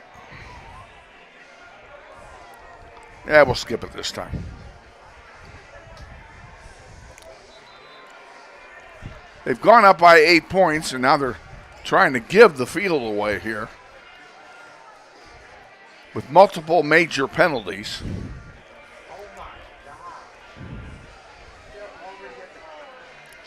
It's first down and 10 at the 15-yard line. Gomez and Smith. That's now Gomez and Norris are in the backfield, and now we have another flag. And we have a false start against Junction City. That'll move it back 5. It'll be first and 15 from the 20.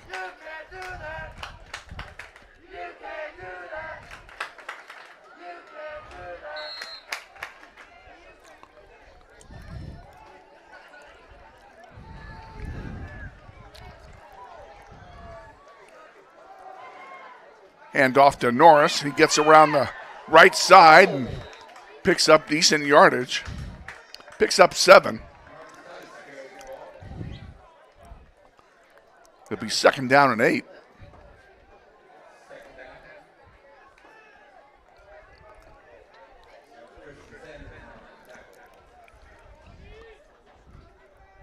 Gomez checks his bench for a play.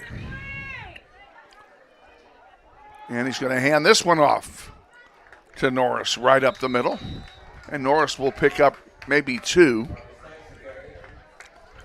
Yeah, they give him 1. It's going to be third down and 8 for Junction City. The ball is just inside the 15.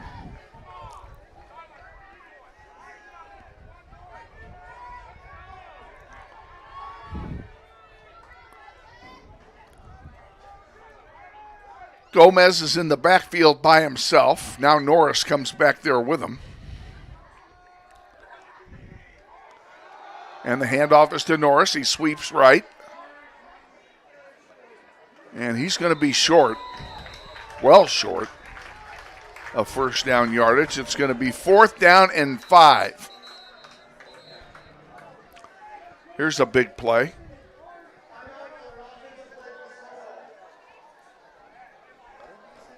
What did he say? We're having a hard time hearing the referee here in the booth.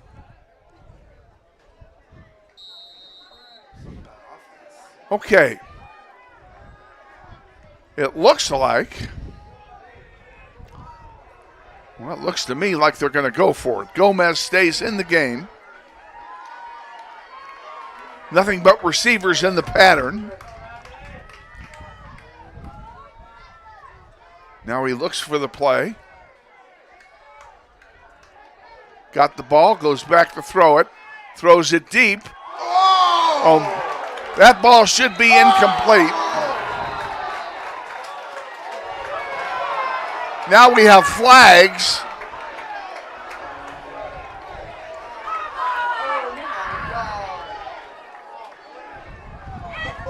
That was a major league hit, folks.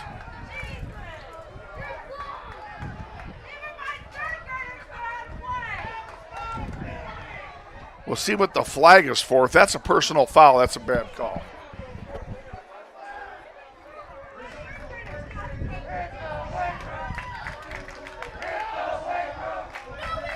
They are calling a personal foul, and that is a horrible call.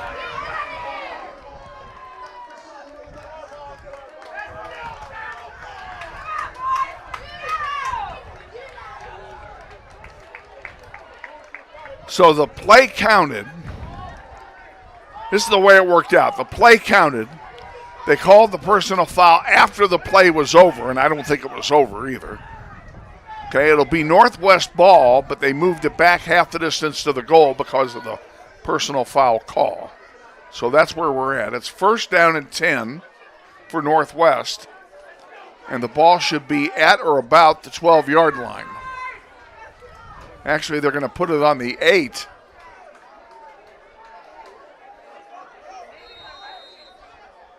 Now they spotted it at the 6. 1st and 10 for Northwest. Augie Fast takes it up the middle, gets a couple. Pretty good run. He gets 4 yards, actually, and that'll make it 2nd down and 6 to go. And yes, my back hurts too. We've been standing in this booth way too, no, I'm fine. We've been standing in this booth way too long.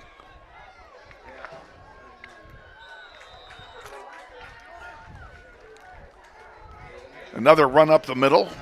3rd down and 4.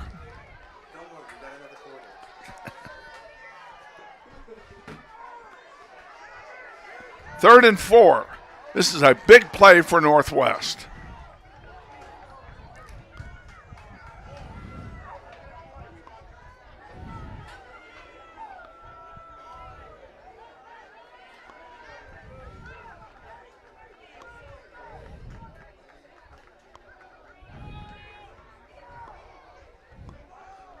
Hand off up the middle, and he's going to be short.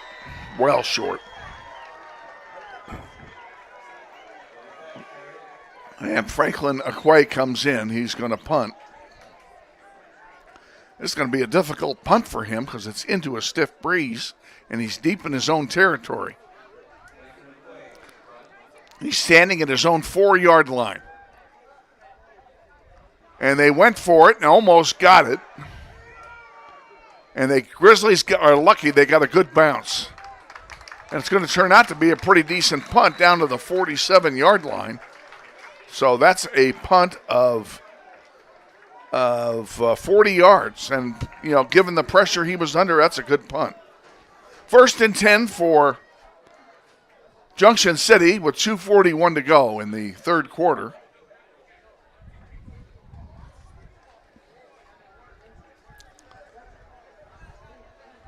See what the Grizzlies can do here defensively. Grizzlies lead 29-21.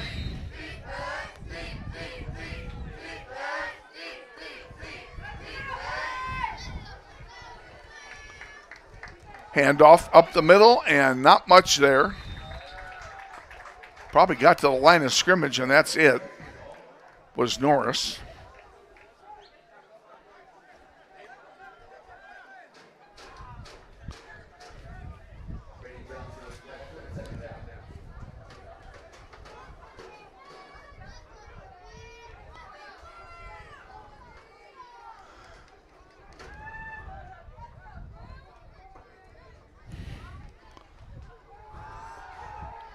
Gomez to throw it. Now he runs it. He's running all over back there, and when it's all said and done, he's going to pick up 3 yards.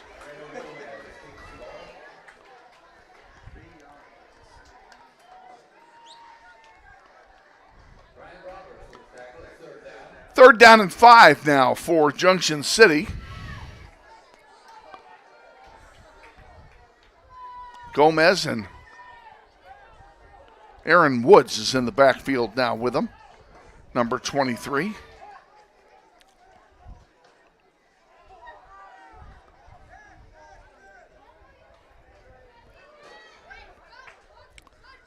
There's a snap and a quick throw on the far side. He's wide open over there, and he is not going to get there. He's going to be short of the first down by a couple. 4th down and 2. And no doubt they'll go for it here. Can the defense hold?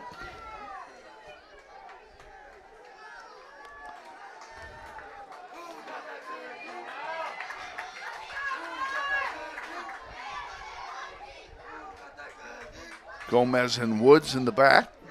Wide outs to the near side. Here's a handoff up the middle to Woods, and Woods breaks one tackle, gets the first down. If they'd have gotten him in the initial tackle, they would have had him for a loss, and now a foul.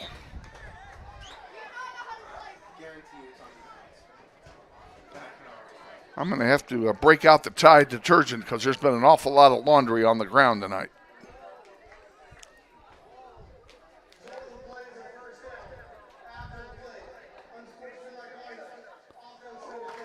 This one's on Junction City. So the first down counts, but it's going to be first down and 25 when they move the ball back because it was a dead ball foul.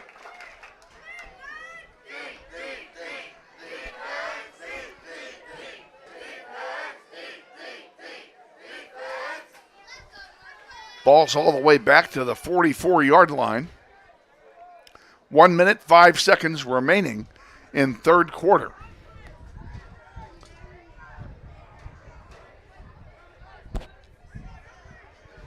Boy, there's just been a lot of fouls tonight.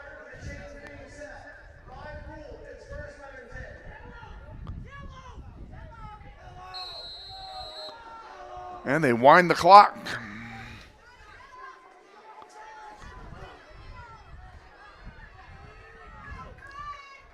Gomez, and now we got another foul. That'll be a false start. Yes, it is.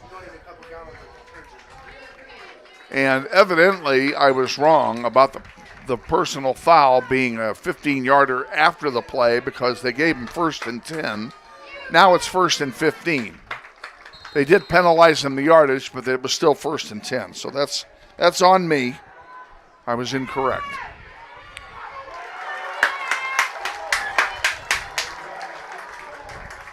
And a loss on that play. Good defense by the Grizzlies. A loss of 3. 2nd down and 18.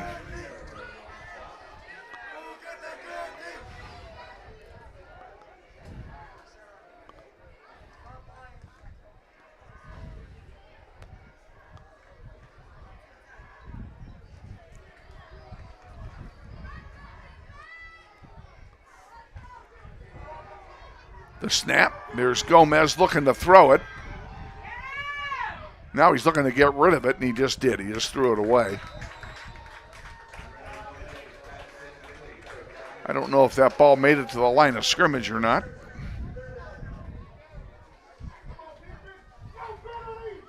Five seconds to go in the quarter. There'll be one more play. 3rd down and 18.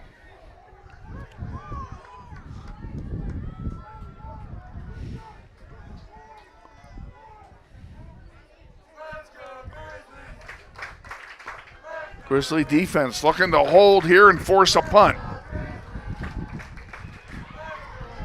Gomez pressured, throws it.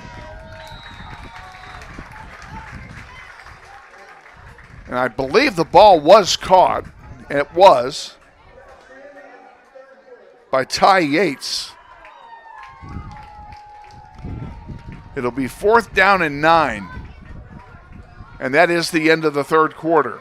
After 3 quarters of play, Grizzlies 29, Blue Jays 21. We'll be back with the fourth quarter after they with us. You're watching NWHS Grizz, and this is Grizzly football.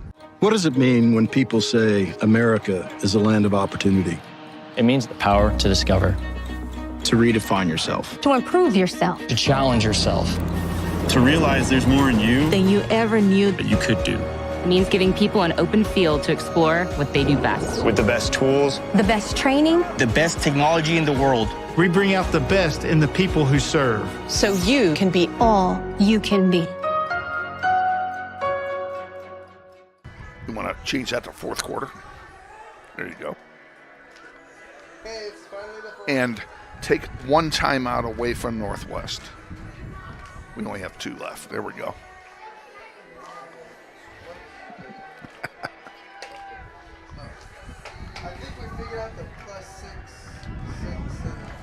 How'd you do that? I don't know. You just click on +6. They were all minuses before. And I couldn't figure out why. What'd you do? You did something. I don't know what it was, but you did it. You did good. Fourth quarter action. It's 4th and 9, and they're going to go for it, is Junction City. No, they're not. They're going to punt it. Yeah. Punts in the air.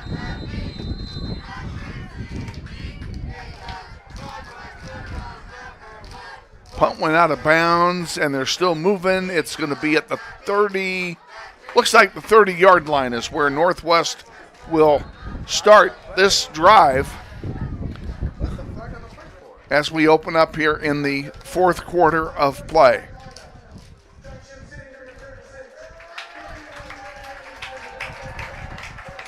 What's this penalty for? What again? Another unsportsmanlike? Both teams have just been horrible in that area. And I don't know, I can't speak for Junction City, but I know that Steve Martin's going to have some words on Monday. There is no excuse for unsportsmanlike penalties.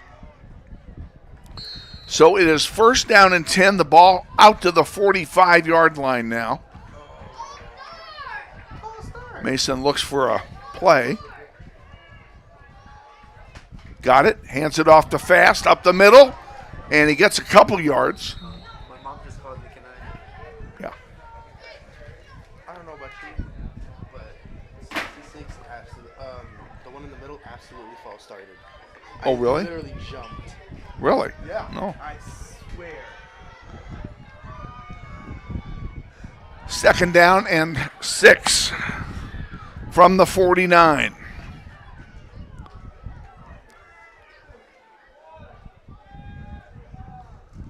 Ball snap. Mason's going to keep it. Nice move by Mason. And he's got a 1st down inside the 45-yard line of Junction City.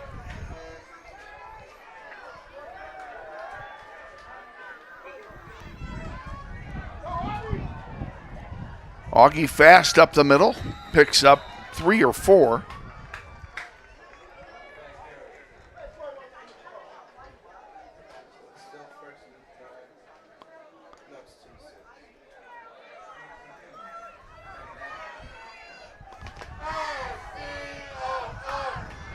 Franklin Equa is now in the backfield for Northwest, I believe.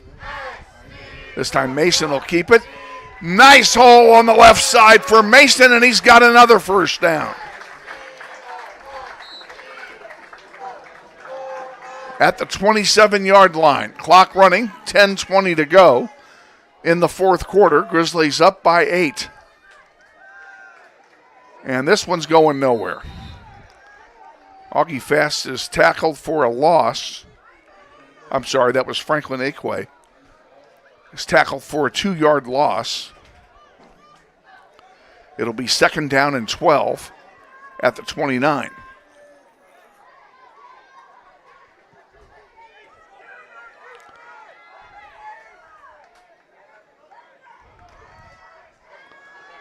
Back to throw.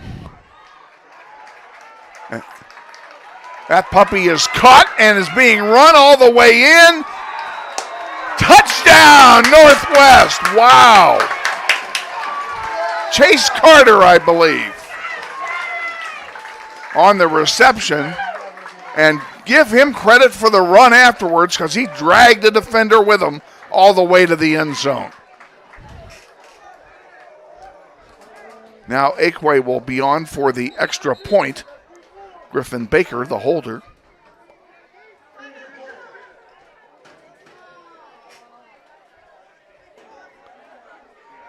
Now we have something going on here.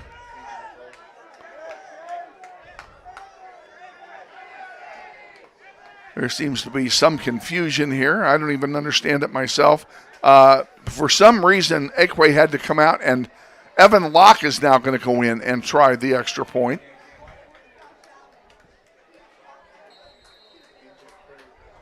Huh? It was an injured player. Oh. Equa was injured. Ball's down, kick is up, and it's good. 9:38 remaining in the fourth quarter. Grizzlies extend their lead 36-21 over Junction City. We'll be back with the kickoff here in 60 seconds, so stay with us. You're watching NWHS Grizz, and this. Grizzly Pride Booster Club supports academic, athletics, and fine arts programs at Northwest High School. The Booster Club has donated more than $35,000 to students and staff at Northwest. They have purchased equipment, uniforms, classroom supplies, and teacher grants, and provided approximately $7,000 a year in food costs for school activities and athletic events. They would like to invite you to become a member of Grizzly Pride by volunteering at a school event.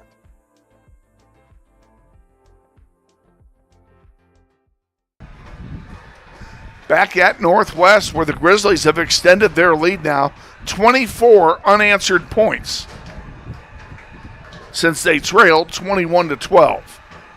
They now lead by 15.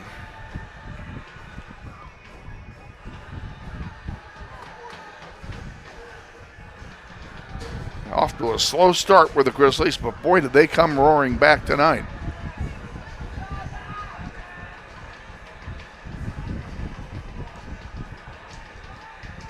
Ekwe is going to kick this one off.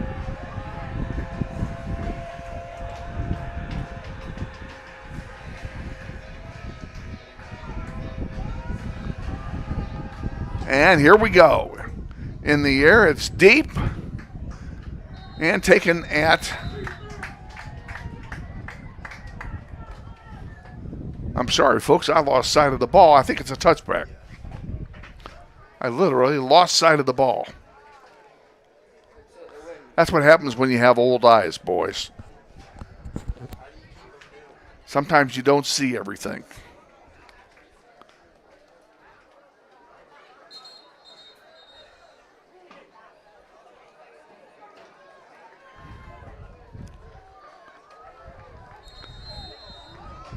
Junction City out to take on offense here. 9:38 to go.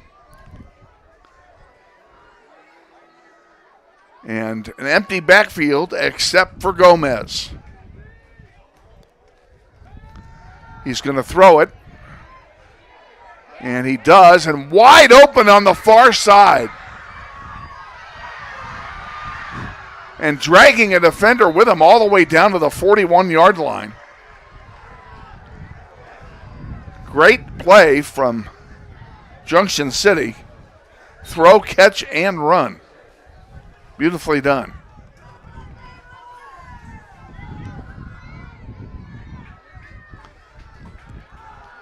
Here's one up the middle and a 2-yard gain. It'd be second down.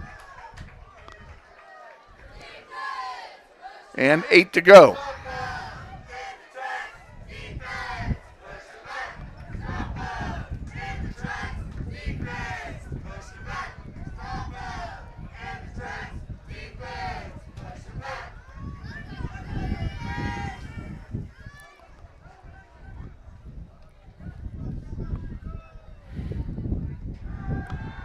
Gomez again being chased, and it's caught, completed to Scholar Brown, and Brown carries it down inside the 35-yard line. Down to the 32, it'll be a first down there for Junction City.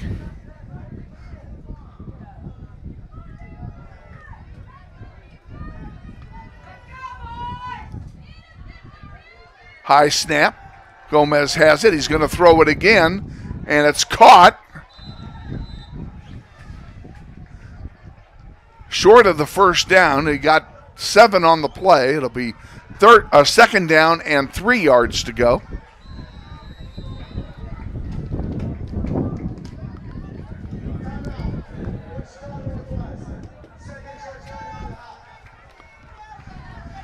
And Northwest has taken a timeout. They have 1 remaining. Let's take the timeout with them. We'll be back shortly. Football. Grizzly Pride Booster Club supports academic, athletics, and fine arts programs at Northwest High School. The Booster Club has donated more than $35,000 to students and staff at Northwest. They have purchased equipment, uniforms, classroom supplies, and teacher grants and provided approximately $7,000 a year in food costs for school activities and athletic events. They would like to invite you to become a member of Grizzly Pride by volunteering at a school event.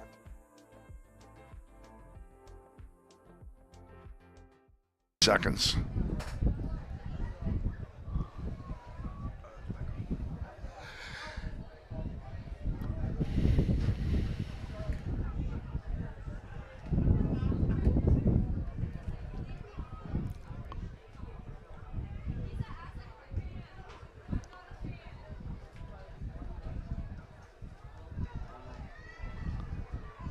Back after the timeout, 8:01 remaining. Grizzlies up by 15. Second down and 3 for the Blue Jays. Ball at the 25-yard line. Empty backfield. Gomez will throw it, and he throws for the corner. And that'll be defensive pass interference, and that is, quite honestly, a very good call.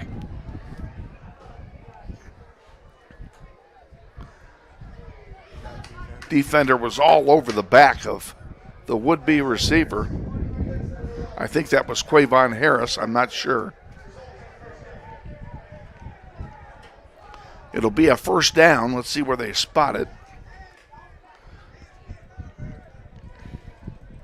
It's not a spot foul in high school. It'll be 1st and 10 at the 19.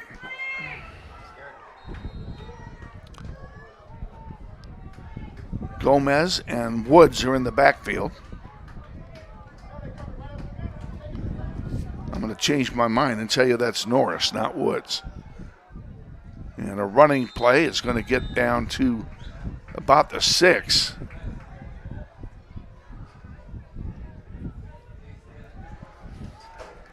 Blue Jays are knocking on the door. A lot of time left, 7:30 to go. Here's another running play, and he is stuffed. 3rd down. 3rd down and 4.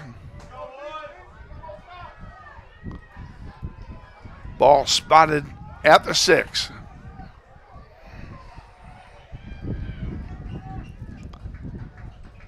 And this is 4-down territory now. There's a loose ball. Who's got it? Grizzlies come away with it. Franklin Aquay picks up the loose ball, and it's Grizzly football. Wow, what a play. Aquay just jumped in when the ball hit the carpet. He left his feet to jump in there and land on that ball, and now the Grizzlies need a 6-minute, 56-second drive to end the game. Mason and Fast are in the backfield. 2 wideouts up top, 1 down here below. Man in motion, now he's Parks. And Fast takes it. He goes up the middle, he'll get a couple. And he got 3, so it'll be 2nd down and 7 for Northwest.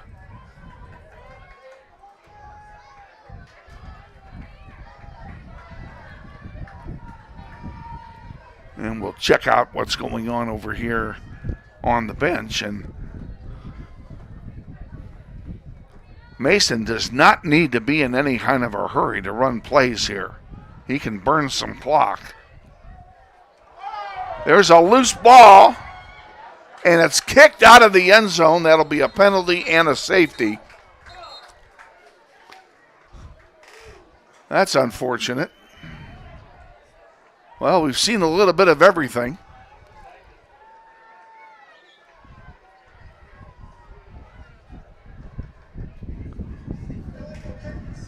It'll be a penalty for an illegal kick.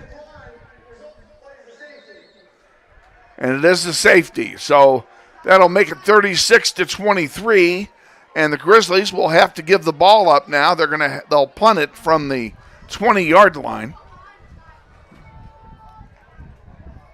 And this gives Junction City another chance, and now it's a 13-point spread.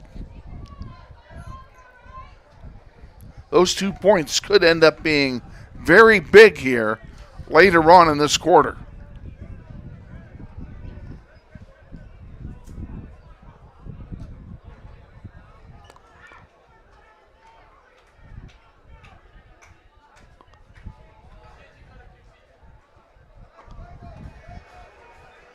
Quite frankly, there wasn't much more we could have done with that than what he did, and that was to kick it out of the end zone so they didn't fall on it for a touchdown.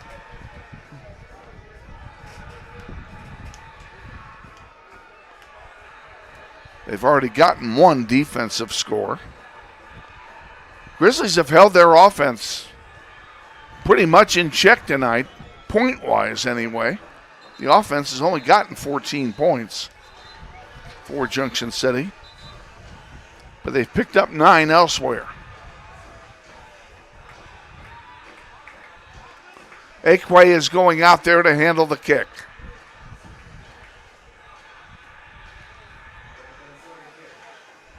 And the kick will come from the 20-yard line.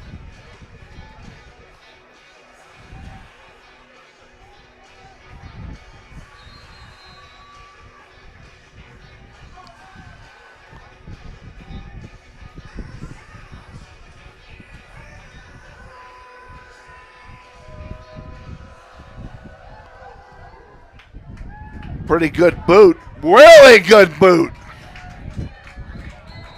Wow. Goes all the way back. Aided by the wind, of course. It goes all the way back for a touchback. That's a break for Northwest. They're going to make them drive 80 yards to get a score. Say what?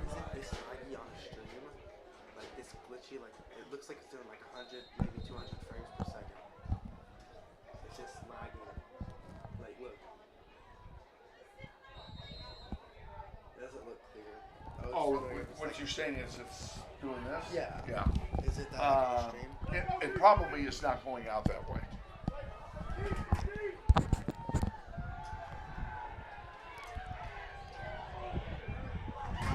Oh my God! Wow!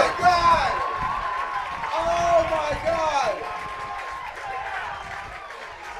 God! Another turnover for the Grizzlies.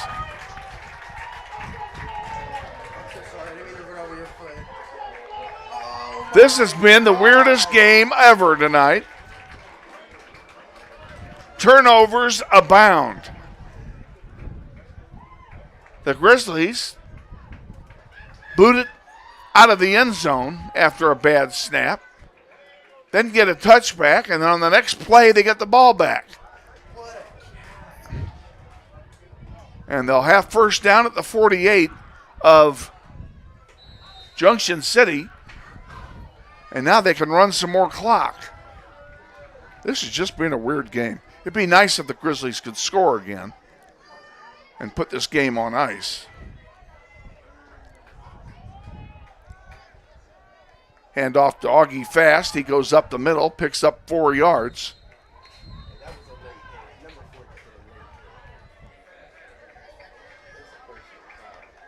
It'll be second down and 6 to go.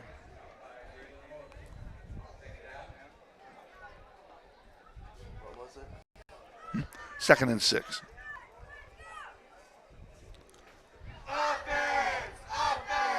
Grizzlies taking their time, burning clock.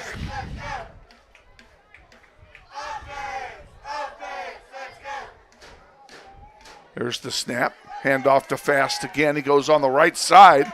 Big hole, and he's got first down yardage and then more. First and 10 for Northwest. And where did he go out of bounds at? They're going to spot that at the 29-yard line.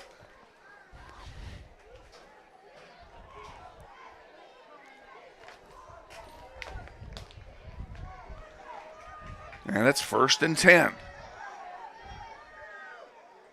Mason hands it off to Fast again. Up the middle, picks up a couple. That'll burn 40 more seconds. As we approach 5 minutes remaining in the fourth quarter.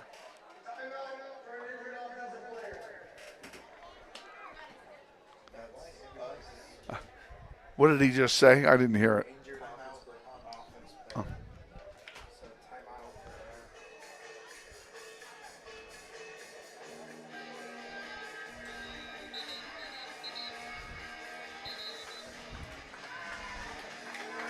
We have a timeout on the field as we had an injured player come off, and our trainer, Audrey Allen, has it under control.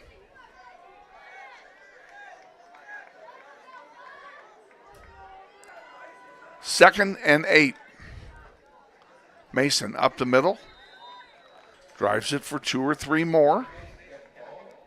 It'll be 3rd down and 6 to go.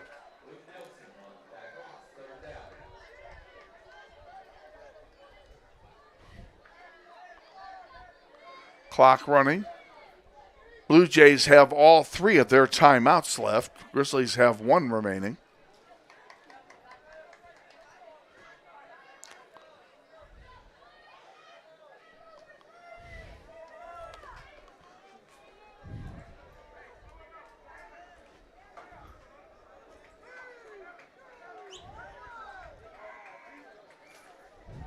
Up the middle. Nice hole up the middle. Did he get first down yardage? He sure did. It's a first down for Northwest. And that is a big first down. That'll burn 2 more minutes.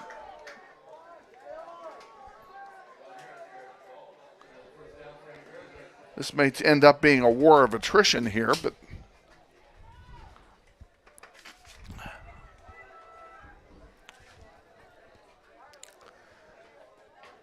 .15 on the play clock.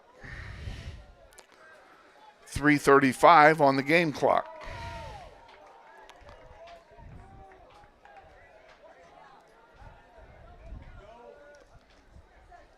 Augie on the near side. Another big hole inside the 5-yard line. Another first down. It's first down and goal to go.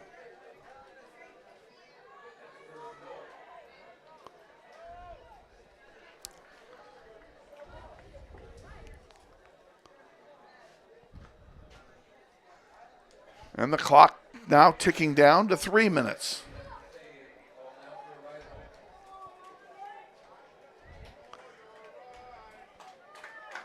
Another score here would ice it. First and goal from the 4. Handoff, Augie Fast up the middle. He's close. Touchdown, Augie Fast. Grizzlies extend the lead 42-23. Aquay will come on for the extra point.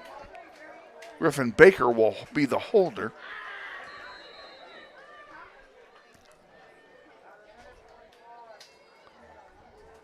Ball's down, kick is up.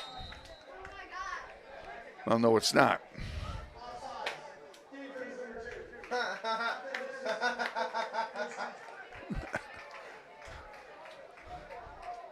All right, we're going to do it again.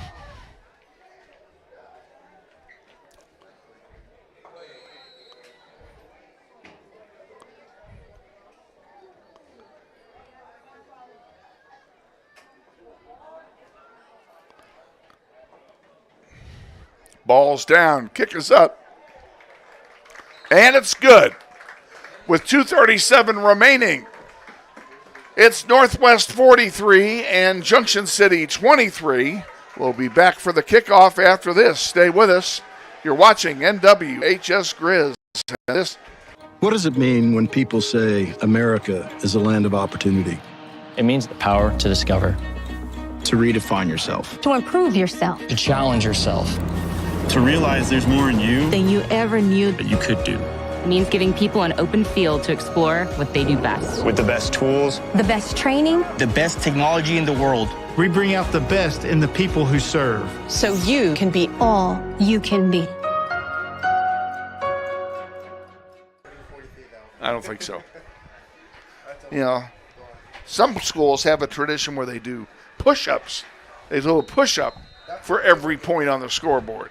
That's what they were doing over Yeah. there in the hillbilly. Yeah, not 43 of them, thank you. Back at Northwest, getting set for the kickoff again. It will be Evan Locke to kick it off for the Grizzlies. With the wind behind him. And off it goes, and that will probably be picked up short. It is, and run forward and out of bounds. They're going to get some pretty decent field position, are the Blue Jays, somewhere around the 40. Well, they didn't get out as far as I thought. They're going to spot that at the 31. Still not bad. Blue Jays need 3 touchdowns, and they only have 2.5 minutes to do it.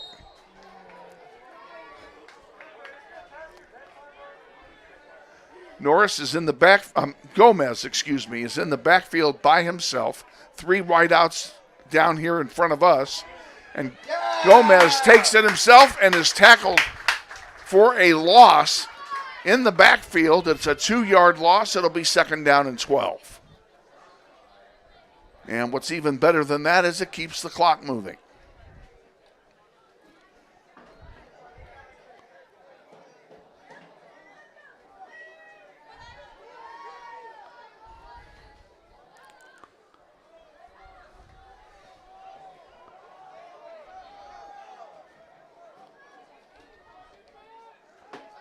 Gomez again looking for somebody to throw to. Heaves one down here long. Did he catch it? Yes, he did. That's a great catch at midfield by Michael Martin. Excuse me. Good run and catch. 1st down for Junction City. Woods and Gomez in the backfield. 3 wideouts up top. High snap. Gomez throws one down the middle, and I think that one bounced. What are they calling? Are they calling it a catch or not? They are not. So it's 2nd down and 10 from the 49, stopping the clock with 1:25 to go.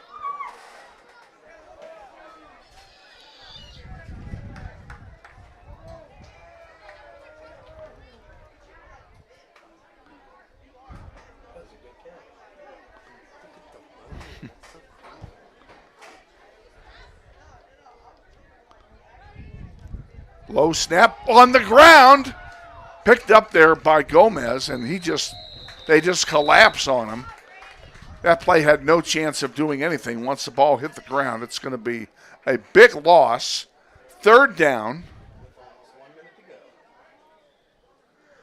3rd down and 15, and we're approaching 1 minute remaining in the contest. Want to remind you folks, we're on the air for football next Friday night at 6:30. From here, we'll have Cape and Mount Carmel in the building in another City League match. And we'll also have Capen at the soccer field on Tuesday. There's going to be a touchdown. He got through everybody. That's Smith. It is a touchdown. And that is the first score offensively of the second half for the Blue Jays. That's how good our defense has been in this second half.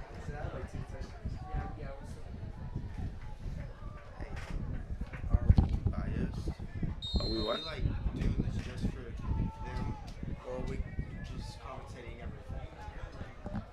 Ask me in a minute. I didn't hear the question. Here's the kick. It's up and it's good. And the score now 43-30. What was your question? I'm sorry. Are we just commentating Northwest? Are we on Northwest side? We're on the Northwest YouTube page. Okay. Northwest YouTube page. Anybody can pick it up. I mean, somebody from Junction City could be watching it. And I hope they are. I sent them the link. But so the Grizzlies' lead is trimmed to 13. There are 36 ticks remaining on the game clock.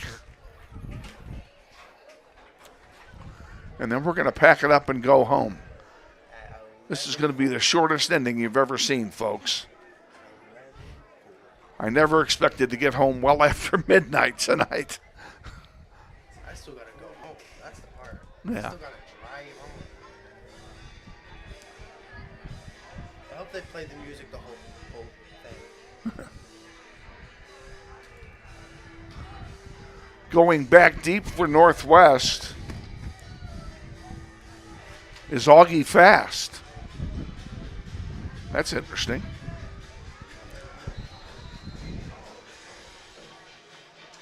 The Grizzlies are anticipating an onside kick.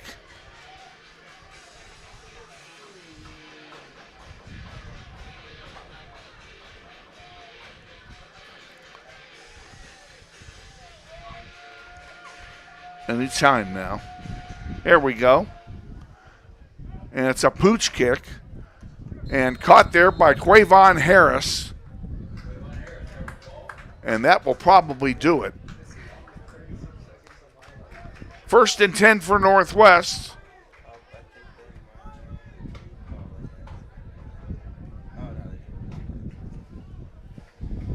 You're telling me you're not cold? I'm not cold. No, I'm not. Yeah, the breeze right to my face. Well, I'm getting it too, and I kind of like it. I mean, I do. The breeze is a lot cooler now. I wonder what the temperature is. We'll see what the Grizzlies do here.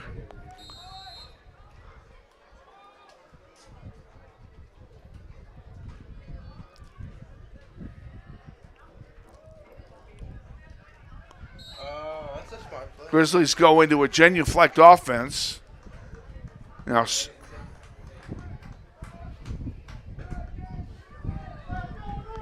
and that will be the last play of the game. They do not call timeout. Clock will run out. Grizzlies are going to win this one, folks. Your final score, Northwest 43 and Junction City 30. I've been waiting to do this all night.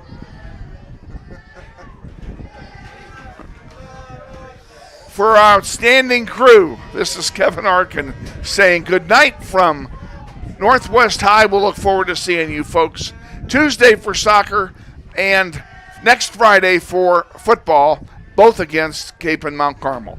Until then, have a nice weekend, everybody, and good night.